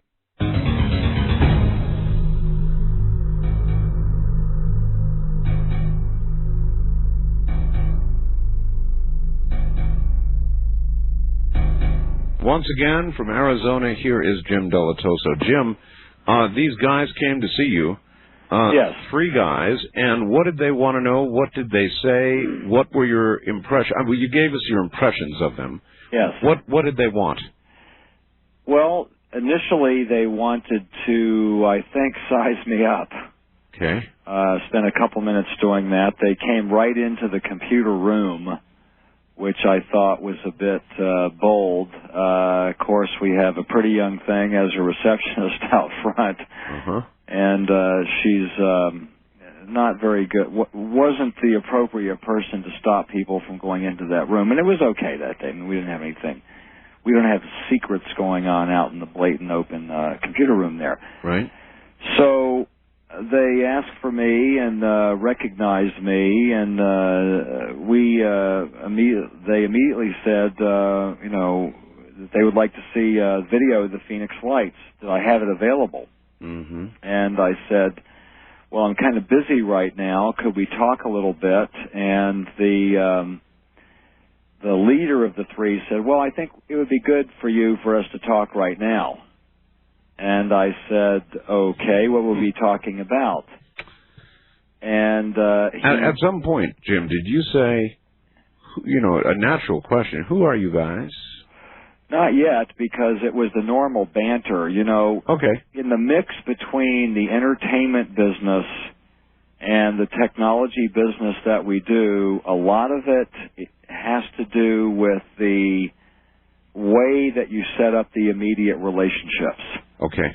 And at that time, I didn't know who they had gotten through to get to me. Okay. So, and right at this point, I mean, we're under 1 minute. It was kind of like getting a phone call from somebody you don't know, but you're supposed to know, I guess. That's right. So you feel your way around it. They looked vaguely familiar, and they were comfortable enough without being aggressive with being in there that it's like people that come backstage at a concert. Okay. I can tell people that know how to not trip over the wires. Mm-hmm.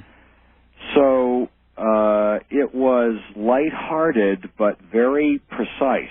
Mm-hmm. And I dealt with it like someone telling me that, the Moody Blues are getting back together again and I need to pay attention for the show. In any case, I said, okay, what is it about? And he said it would be to my advantage to listen. All right. I said, okay, let's talk then.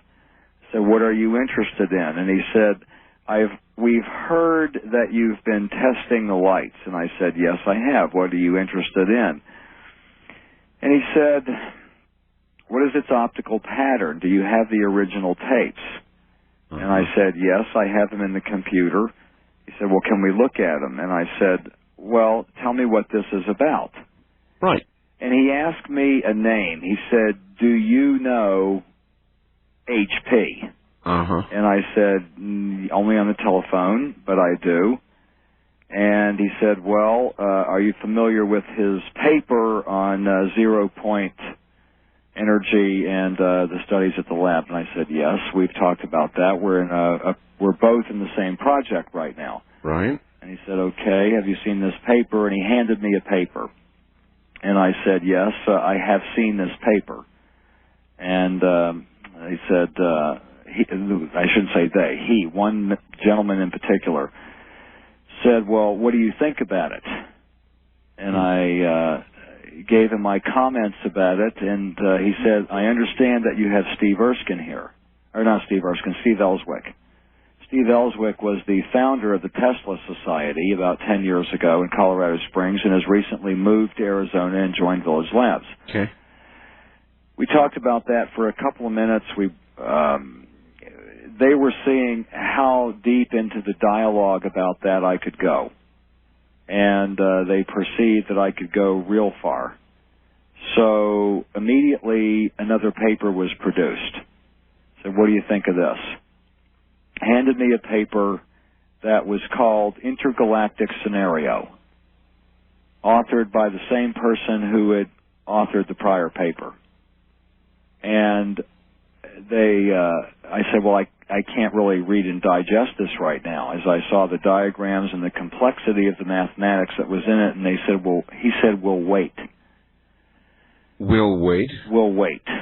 And I said, okay, give me a couple minutes. This is pretty hefty stuff. And he said something like, well, I'm sure you can deal with it. So I went to my upstairs office, escorted them back into the kitchen lounge that we have, and right. I gave them someone to give them coffee and keep them there.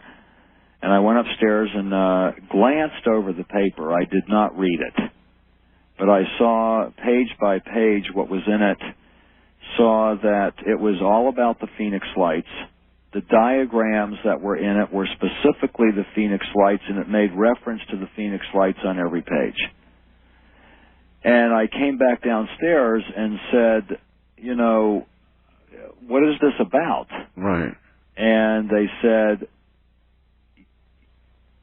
you should continue your work, and these are specific areas that we want you to look into. And I said, well, under whose authority? Right. And he said a really unusual thing. It was under yours. And I said, well, under mine? I mean, is this a contract? Am I going to be paid to do this? Is it of my personal interest? Logical question. Yes. And he said, you'll be contacted. And I said, well, you've got to be joking. I mean, this is very powerful, what you're wanting me to read here. And your contention is that the person who wrote this earlier paper is the person who wrote this. And he said, then another one of the three said, yes, he asked us to bring it to you. And I said, okay, well, I'll just have to look into this and study it. I'm not sure what I'm supposed to do next. And I said, am I a candidate for something? And then there was some other dialogue that we shouldn't discuss here that made note of the fact, I made note of the fact that they already knew things that I was surprised that they knew. And I said, there were some other things that were said, and my final comment was, well, where should I discuss this? Uh-huh. And the third gentleman, who hadn't spoken at all, said, you'll know. I said, that's very ambiguous, I'll know. He said, well, you've handled things very well up to now. So, and I didn't know in what context that was. UFO research? But you know the degrees that these have happened, because I've been involved with this for a long time. And in certain circles where my work is regarded, I later assumed that they knew of that. And then subsequent phone calls that I've had, too, indicate a very high level of interest in the fact that I have access to and have the original tapes. So you think you're dealing with the government? I think about that a lot. I deal with the government every day. I deal with DARPA, I deal with the Army, I deal with contractors of the government such as TRW. Yep. And there are so many stratas and layers of the government, and when we would diagram those out, we would come to the conclusion that the octopus and the arm and the Council on Foreign Relations and the Trilateral Commission are themselves changing at the same time that all agencies of the government now have people who grew up in the 60s who are in positions of authority. So you were dealing with somebody of this group was representing some sort of official organization of some kind. I am certain that the person who asked them to come see me, who is at the very highest levels of NASA, is well aware of the fact that the Phoenix Lights, for whatever reason, by whatever other agency, has become an icon, must now be dealt with by those other agencies who compete with each other. If the understanding, the knowledge, the wisdom that goes along with this entire affair is to be perpetrated. Was there any threat, subtle or direct? Was there any... they certainly gave you direction. Was there any threat, any intimidation? I would not characterize it in that way. I felt that they knew that I knew how to proceed. In fact... In other words, everybody understood who they were talking to. Everybody understood each other. Huh. And I've been in some very... So what are you going to do? What we're doing right now. I feel that, first of all, I feel that Captain Benz is not an adversary but is an ally. I don't think she made anything up. I think she has delivered information about the flares, and there very well may have been flares many miles away. But that is not what the Phoenix Lights were, and of course that's what's being used by everybody who wants to explain it away as flares. I bet you I've seen a million stories. Right. Flares explained, usually the headline says, or UFOs explained as flares, blah, blah, blah. Right. And some people will use that to their advantage to explain it away.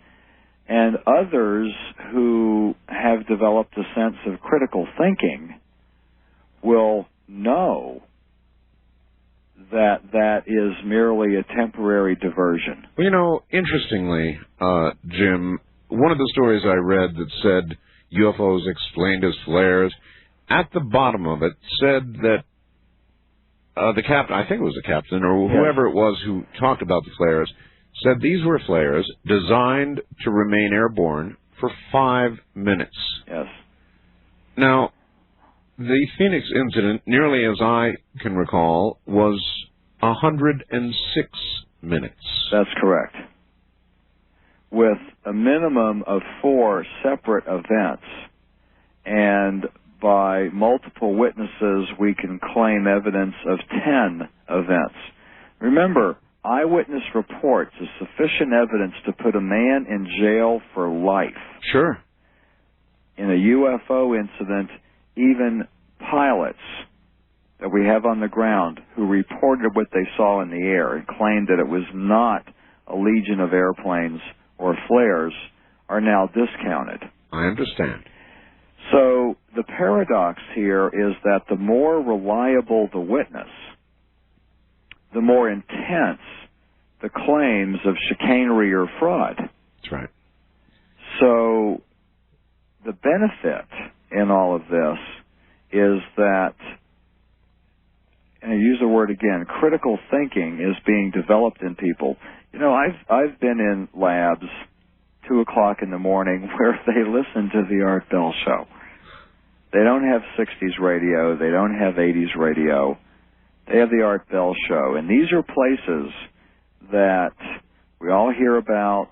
These are government labs with 90% of the people at night weren't even born when the Roswell incident happened. Right. And these people think. They don't react.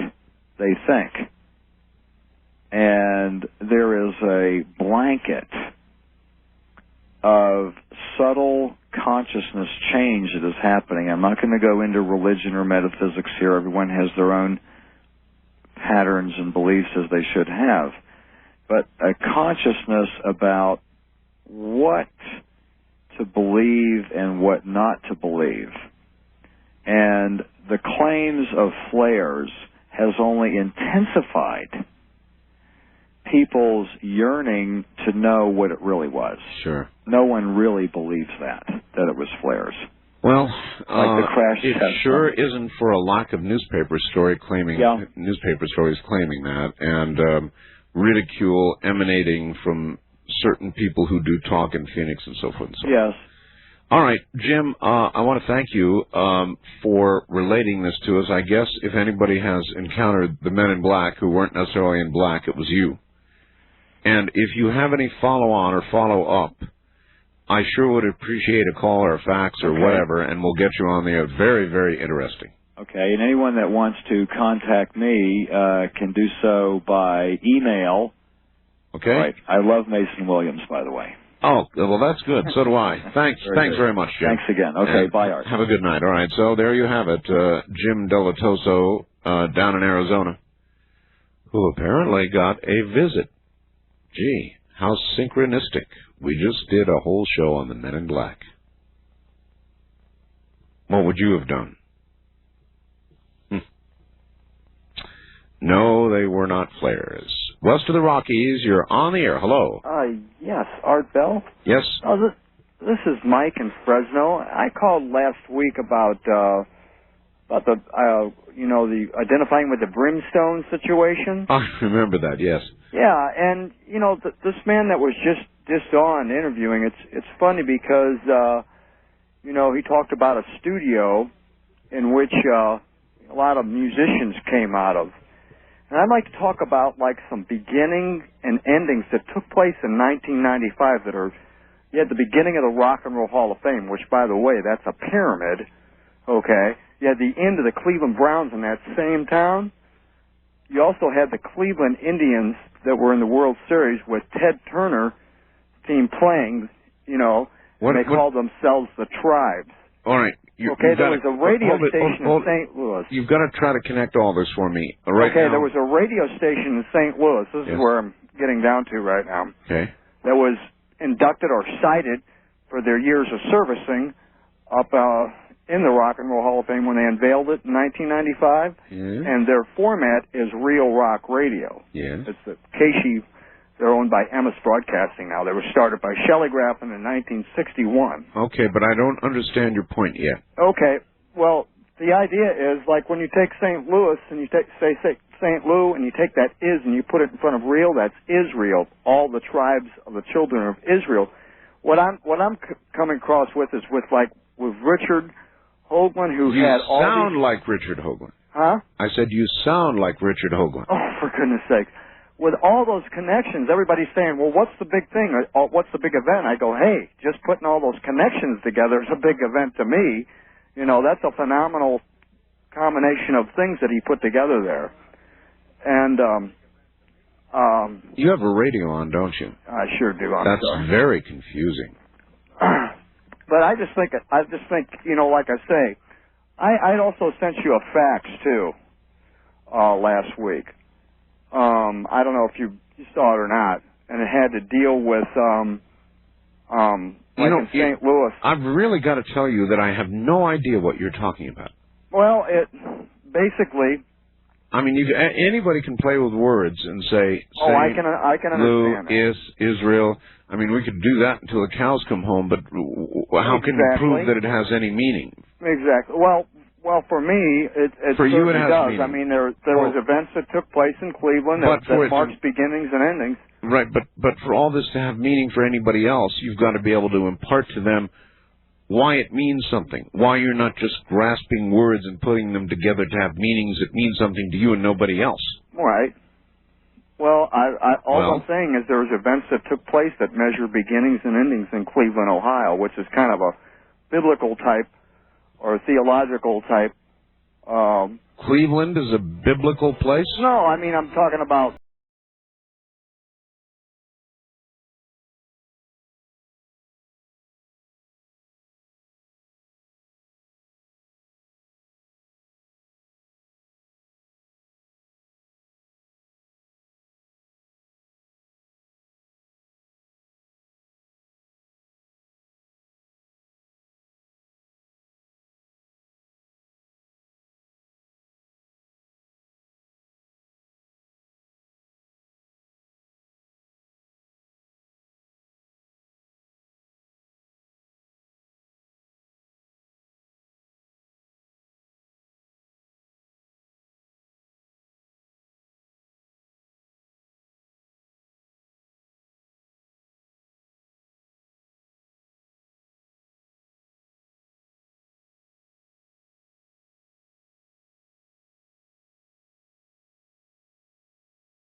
Coast to Coast AM sure sounds great in the middle of the night. But you know, you don't have to be nocturnal to enjoy this amazing show.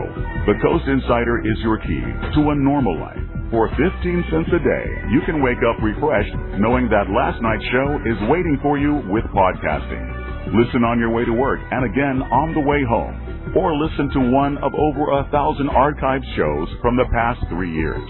As a member, you'll have access to our monthly live chat sessions with George Noory and special guests. The Coast Insiders Club is a must-have feature for all Coast to Coast AM listeners. Visit coasttocoastam.com to sign up today.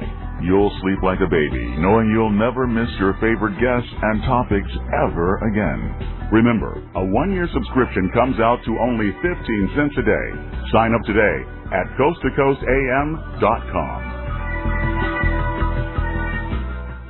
Get a new view of the world with Coast to Coast AM. First of all, I want to just thank you for bringing everyone out here to Cornucopia of just phenomenal knowledge. I don't know of anyone else that I've ever listened to in radio that just fills my brain and stimulates me. But, you know, I was listening to the show, and I thought to myself, do you think, George, the common citizen such as you or I really has any hope towards the future of any privacy or anything else? I think we do. I think eventually so many people will see the light, see what you see what I see, that eventually they're going to say enough is enough. And I think that we do have a future, and we're going to win in the long run. It's going to be bumpy along the way. It's not going to be easy, but we will get there. That's my take, and you know what? As long as I can continue on the airwaves and tell people this, I shall. Somewhere in Time with Art Bell continues, courtesy of Premier Networks.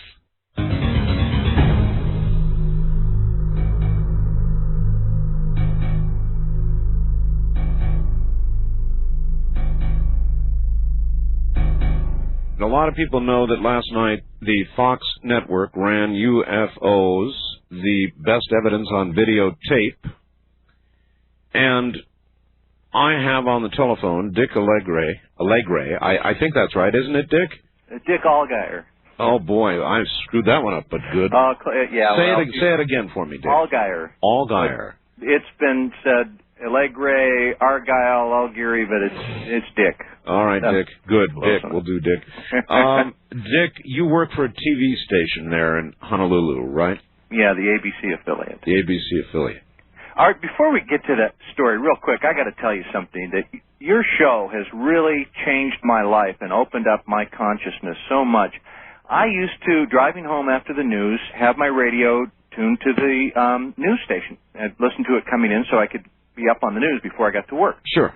And one night, it was on, and I was listening, and here were these two guys talking about people that had been abducted by aliens. And I went, snicker, snicker, this is crazy.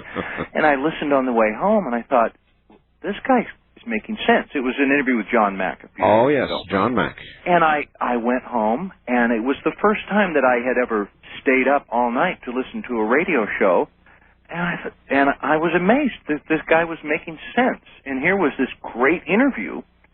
I went out and bought the book, and I started listening to your show, and you've opened me up to so many new ideas. And I just want to say to your critics two things. One, first of all, Art Bell is true to good radio. I mean, it's good, interesting, fun radio. That's the first thing. That's the most important thing that you're true to, right? It is true. I mean, it's just good, entertaining radio. But in there, with some of the wild stuff, is some true stuff that's very important. That's right. As a matter of fact, we had some on from Linda Howe a little bit earlier. Yeah, that was chilling. So, Dick, today, anyway, I was sent to do a story on astronaut Story Musgrave. He's a well-known astronaut, an incredible figure, and he was speaking, giving a presentation here in Honolulu. Right. And I went and watched his slide presentation, which was just fabulous. He has just stunning slides from space, shots of the Earth, coral reefs from space, volcanoes, shots of him repairing the Hubble telescope that just take your breath away. He shows galaxies forming and exploding stars, these amazing Hubble pictures. And it's about an hour-long presentation, and he just has the audience captivated. Toward the end of the show, up pops picture of a gray alien, an artist rendering of a bug-eyed gray. And the audience kind of, a couple snickers, a couple gasps, and just kind of quiet. And Dr. Story Musgrave, astronaut who's been on 6 missions, very credible person, says, these guys are real. They're out there. I guarantee it. He said that? He said that. To a whole audience? To a whole audience. In front of a camera? Well, I wasn't rolling at that time. He's giving the same presentation tomorrow. I may go take a camera and actually tape that. I'll have to see if I can get away and do that. I wonder if he'll repeat it. I am sure it's part of his standard thing. So I went and interviewed him after the presentation. He was signing autographs for the little kids who were there, and he has a pile of pictures, and he signed, here, Story Musgrave. And it's kind of like the Jimmy Carter story, your listener who said that he kind of got Jimmy Carter's attention. Here I have to butt in because I only have a certain amount of time. I have a TV camera, and I said, Dr. Musgrave, excuse me, may I get a few comments from you? I've got to get my camera back. He said, sure, fine. So he's signing autographs. I knelt down beside him, and I first of all asked him about the environment. What's his impression of the environment from looking at it at space? And he told me, well, some missions it's clean, some it's incredible dirty, and on and on and on. And then I said, that was very interesting, what you said about aliens. You seem to be out on the leading edge here. I know that NASA is saying there might be microbes on Mars, but what about what you said about the aliens? He said, well, I've been saying this for 30 years. He said, 30 years ago, if you said something like that, people would distance themselves from you. 15 years ago, there were some people who said, well, we need more of you that are willing to go out like this. And today, and he just kind of let it hang there. So then while I had him on camera, I wanted to ask him, because he seems like a very honest man, I wanted to ask him face-to-face if he had seen anything alien. He was on STS-80, was he not? I think so, yes. I think that's correct. They said in his biography. I said, Dr. Musgrave, I know someone with a top-secret clearance who is affiliated with the military who had occasion to ask a general who had been on some space shuttle missions, General, have you seen anything alien up there? And the general kind of gave him a wink and a nod and said, well, I can't confirm or deny anything. I said, Dr. Musgrave, have you seen anything alien on the shuttle? And he kind of changed a little bit. He said, well, I've seen a lot of interesting things. Ice crystals can behave very erratically when they're floating in space, and we fire our thrusters, on and on and on. But he said, no, I've never seen anything alien. But I just got the feeling that he really would have liked to have said something. Dick, have you seen the STS-80 yet video? No, I haven't. I'd love to see it. I wish I had a copy of it, because I'd take it there and play it for him. I could probably arrange that. I have a copy of it. Well, I don't know how long he's going to be in town. Right. He's been here for a while. And I didn't know I was interviewing him until an hour before today. That's the way TV news works. But describe for me what that does. If I get a chance to go to him, it's over a South American city, right? That's right. The operators of the outside cameras on the shuttle the city, when you start, it's panned back, and it's nothing more than a dot. A city from space is sort of a little pixel, a dot. And they are able to zoom in, and they zoom in on this city. And at that point, you can see the city lights. It's taking, maybe a fourth of the total a screen.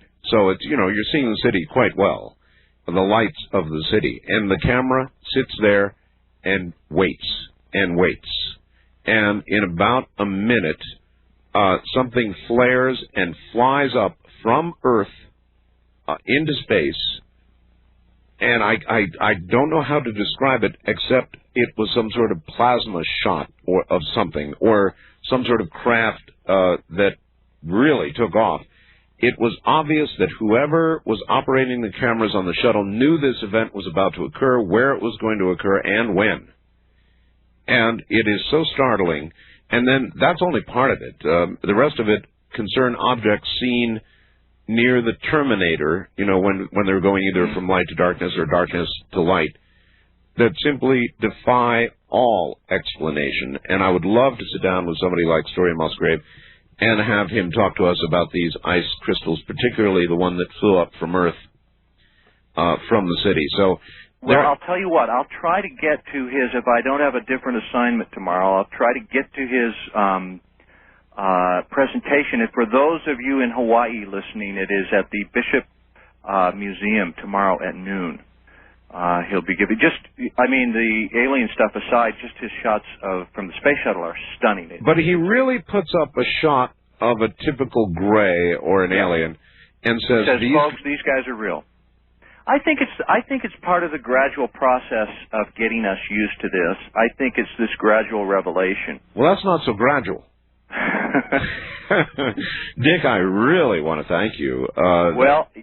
It's interesting whenever I call into your show, because I'm pretty well known here in Hawaii. I get a lot of people. You have so many listeners here, and one day I was getting ready to. I tape a half-hour show called Health Matters, and I interview doctors. And one of the doctors was in makeup, and I was talking about eye surgery and what we're going to be talking about. And he said, "Hey, Dick, do you listen to the Art Bell show?"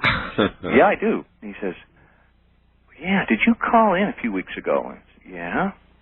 "I thought that was you." He said, "Can I talk to you?" And he pulled me aside and he goes, "You know, you got to be careful who you talk to about this." And he's a respected doctor, and I'm a respected newsman, and you have to be careful. But he took me aside and said, "Yeah, I believe all that stuff about the aliens." And he and I got to be friends. We actually were trained as remote viewers together. Well, Dick, one of these days, my wife, who I'm sure you know was born Neva Beach there, we'll come to Hawaii, and when we do, we'll get together with you. I'd love to talk to you. You know what I'd love to do with you is do an interview with you, and I would allow you to come. We have a computer editing system called Avid, which is a non-linear computer editing. I'll show you how it works. You can help me edit the story. I'll let you approve it. In other words, you won't leave the best part of me on the cutting room floor, huh? No, I won't. I'll let you actually watch the process. Of course, it will only be 2 minutes, so there's that limitation. But our editing system, I think you'd love to see. But if you get out here, I'd love to meet you. Done deal, Dick. I really enjoy your show. It's the best. I get on the internet and cruise the internet, do some work on my computer, and listen to you all night. My wife works late at night, so I really enjoy it. Take care, my friend. And if I get a hold of Story and I'll put those questions to him, I'll get the tape to you. And pass my fax number to him.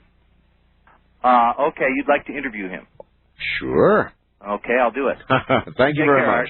Take care. Well, there you are. You heard it from a reporter. And hey, these guys, they're real. Not really subtle.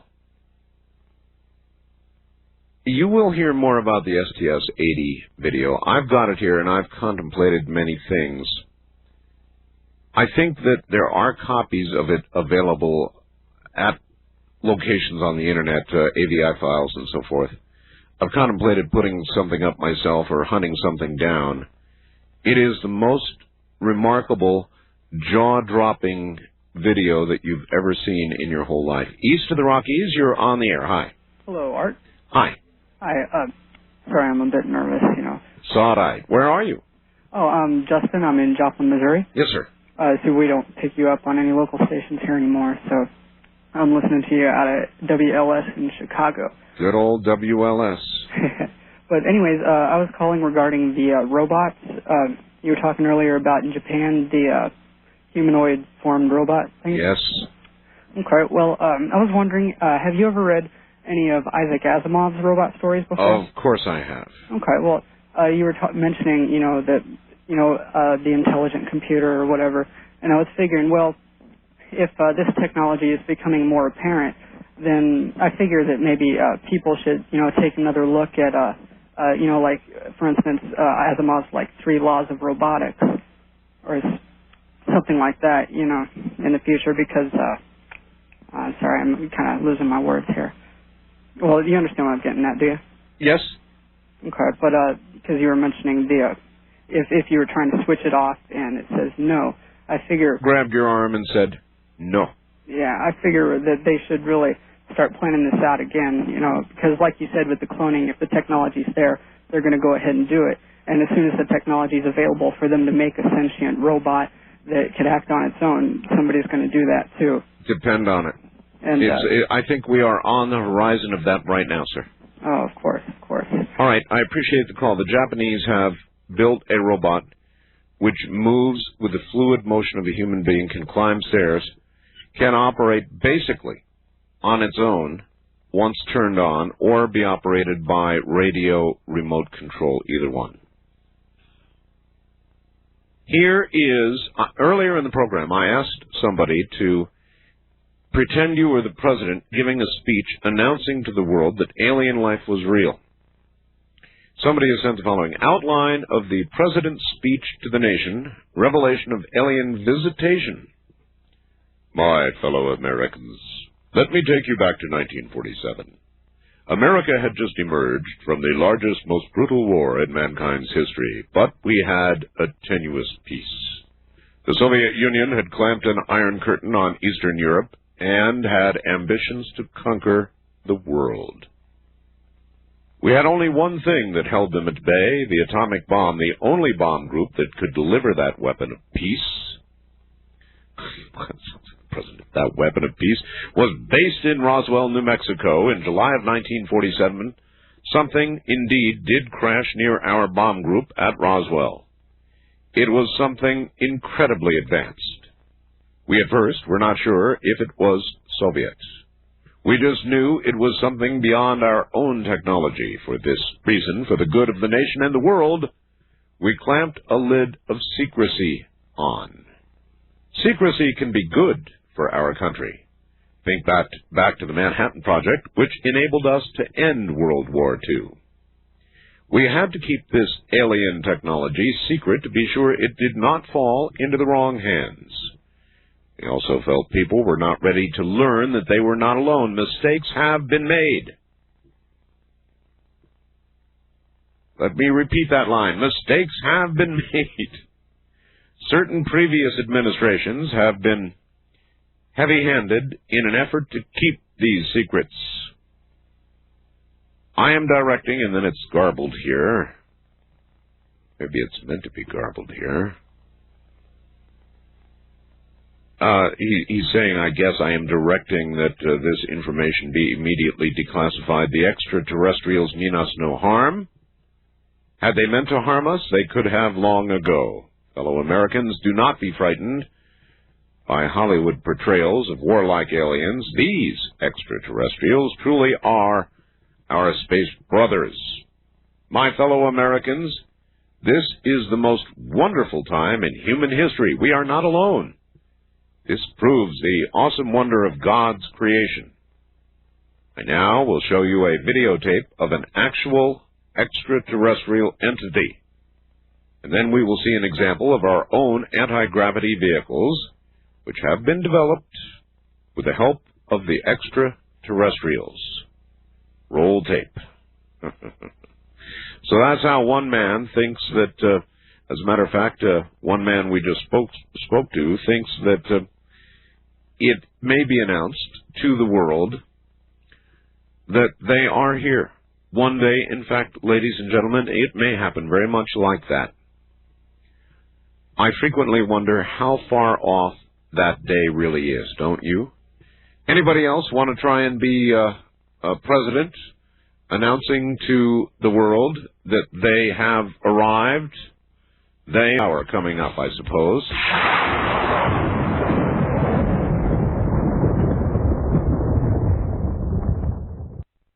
Coast to Coast AM sure sounds great in the middle of the night. But you know, you don't have to be nocturnal to enjoy this amazing show. The Coast Insider is your key to a normal life. For 15 cents a day, you can wake up refreshed knowing that last night's show is waiting for you with podcasting. As a member, you'll have access to our monthly live chat sessions with George Noory and special guests. The Coast Insiders Club is a must-have feature for all Coast to Coast AM listeners. Visit coasttocoastam.com to sign up today. Get a new view of the world with Coast to Coast AM. At this point, I'm not happy with the direction that government is taking us. I'm happy with the fact that Americans are beginning to wake up and stand up and do what they have to do, and shout and scream and blog, and I think that's critical, and I think that's what's going to save the Republic. I think in the long run, as we go through all this stuff, it's the people who will save us, and our country will remain strong. You're listening to Art Bell, Somewhere in Time, tonight featuring Coast to Coast AM from July 28, 1997.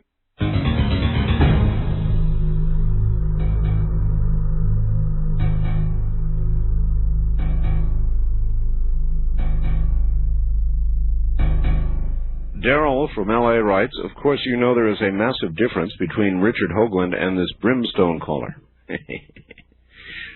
Richard Hoagland is rational and logical. Between you and me, this caller, if allowed to continue, would have demonstrated a psychotic thought process disorder. Well, he was a guy talking about Cleveland and rock and roll and St. Louis and Israel.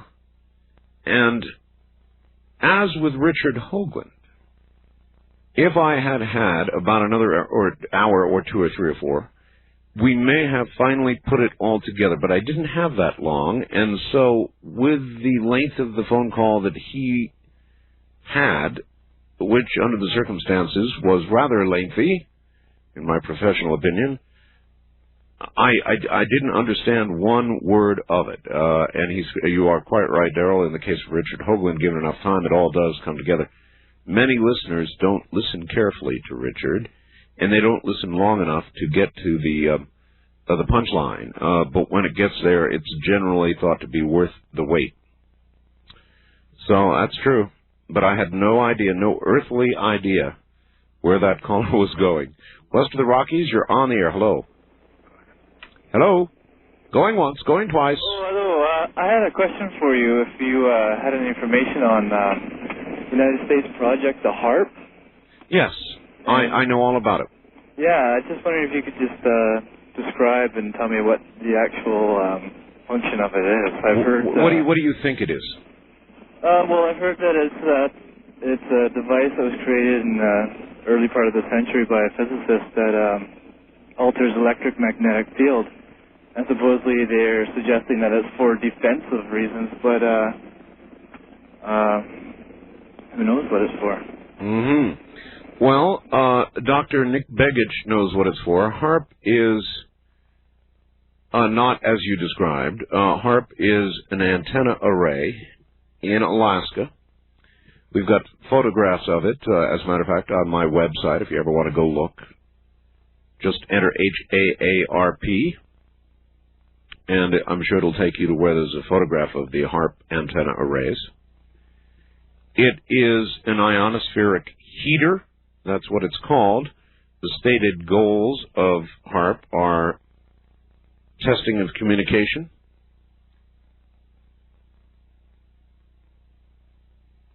and mapping of underground tunnels and bunkers. Now, that, of course, means there would be a very, very great deal of radiation that would start out as a wide signal from Earth, but would focus at the ionosphere a very incredibly large amount of RF energy at certain frequencies, literally heating, if not punching a hole through the ionosphere. There are people concerned that this will cause weather modification, possibly bio effects on human beings who will experience the return radiation from the ionosphere. And I have interviewed some number of times Dr. Nick Begich, who wrote a book called Angels Don't Play This Harp. And maybe it's time we did that again, since many of you apparently are unsure of what HARP is and what it isn't.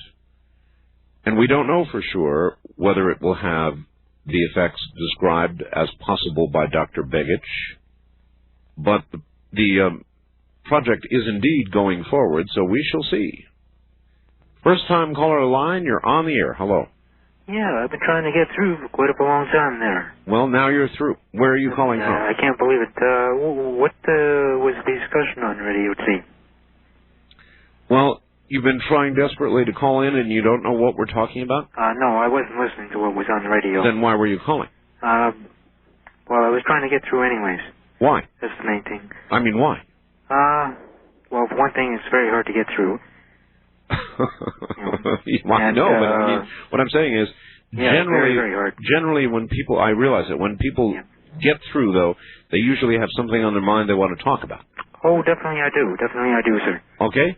Well, first of all, I do go by the name of Elvis Aaron Presley. Same identical spell as that it is. You go by the name of Elvis Presley? Yeah. I'm from here, from Edmonton, Alberta, Canada. So you're a Canadian version of Elvis Presley? Yeah. In fact, you know that the 20th anniversary is coming up. Uh-huh. And we're going to be celebrating here in the city. Do you dress up as Elvis? I mean, are you an Elvis Elvi, one of the Elvi? Same identical spelling as it is at Grace Farm. Mm-hmm. Right on the tube spelling. Mm-hmm. CLVIS, AARON, PRESLEY. Okay. Why do you do that? Do you do that to just honor him, or? No, it's all on my birth certificates and everything. Oh, I see. This is your actual legal name. That's correct. Uh-huh. You don't claim, of course, to be the Elvis Presley. No, I don't. I don't admit that. You are just a Elvis Presley. Do you sing? I've had radio stations, say back 1982 here in the city that had actually put me on hold for a few minutes and actually put them on tape. You know, because they wanted to hear the voice and everything. Well, so far though, you don't sound like the Elvis Presley. Pardon me? Let me hear your Elvis. Let me hear this is terrible on telephone. Well, try it. Sometimes I can get it, sometimes I can't. Well, we'll take a chance. Pretty funny without one, definitely. I've never heard a Canadian do Elvis, so go ahead, sir, do it. Never? Never. Well, there are other guys around the world that, in fact, I'm sure there are. Name, but in the interest, they have the full name. In the interest of speed and time here, we've got to get to it. Pardon me? Do your Elvis. Kind of shy, definitely. All right. I usually do it when I'm on stage. I see. I usually do it when I'm on stage. I see. That's when I do it. I'll tell you what then. I'm about out of time. Oh? Out of time. Out of time. Thank you very much for the call. Eastern Rockies, you're on the air. Hello. Hello, Art. Hello. How are you? Earlier in the show, yes, you had somebody come on and they were talking about the Ark of the Covenant. That's right. And how it would be nice to get somebody, a guest, to talk about it. An expert, yes. Graham Hancock. I guess he'd be the one. Graham, of course, you've got to catch him when he's here in the country. Ah, that's the problem, eh? It is because, you're from Canada, aren't you? Yeah. Uh-huh. Did you hear that last Canadian? I wasn't paying much attention to him. Good for you. I was wondering if I was going to get through to you. I heard the dial tone, so I sort of turned the radio down. All right. Anyway. He was an Elvis impersonator, but I lost interest right away. An Elvis wannabe impersonator who got too nervous to even do his Elvis for us. Ah. But anyway, Graham has written a book about the Ark of the Covenant. It's called The Sign and the Seal. Right. And if he can't do an interview, he probably knows somebody who could. Right. Well, maybe I knew that he had done that, and the problem is I can call Graham in Great Britain, but the delay and the phone connections are so stinky that it makes an interview of substance very difficult. I mean, I don't mind calling Great Britain to do an interview, but for some reason, calling England, I mean, it's easier to call China. That's funny, because I call England every now and then, and I get perfect. Do you really? Yeah, so it must be part of the country, I guess, different sections of the country. Maybe that's right. I don't know. Anyway, thank you for the suggestion. He's exactly right. The Sign and the Seal by Graham Hancock would be one avenue, one expert to talk to. And we generally get to talk to Graham when he gets in country. West of the Rockies, you're on the air. Hi. Hi, it's Rand. Moved from Henderson to Boulder City now, so. Yes, sir. Did you know that there was a tornado in Kingman yesterday afternoon? Arizona? Yeah. Kingman, Arizona, a tornado? Yes, sir. Well, I'm not surprised because I'm sure you heard me talking about the vicious storms that we've had here over the Pahrump Valley. Yeah. Last and we few had days. some big storms here in Boulder City, and then I from here I can pick up Kingman Radio, and they had the tornado watch, and then as the storm was moving toward Nevada, They had 2 more funnel clouds which did not touch down, and they also had a lightning strike at Davis Dam that knocked out half the power for about 6 hours in northern Arizona. I knew it. I knew something like that was going on.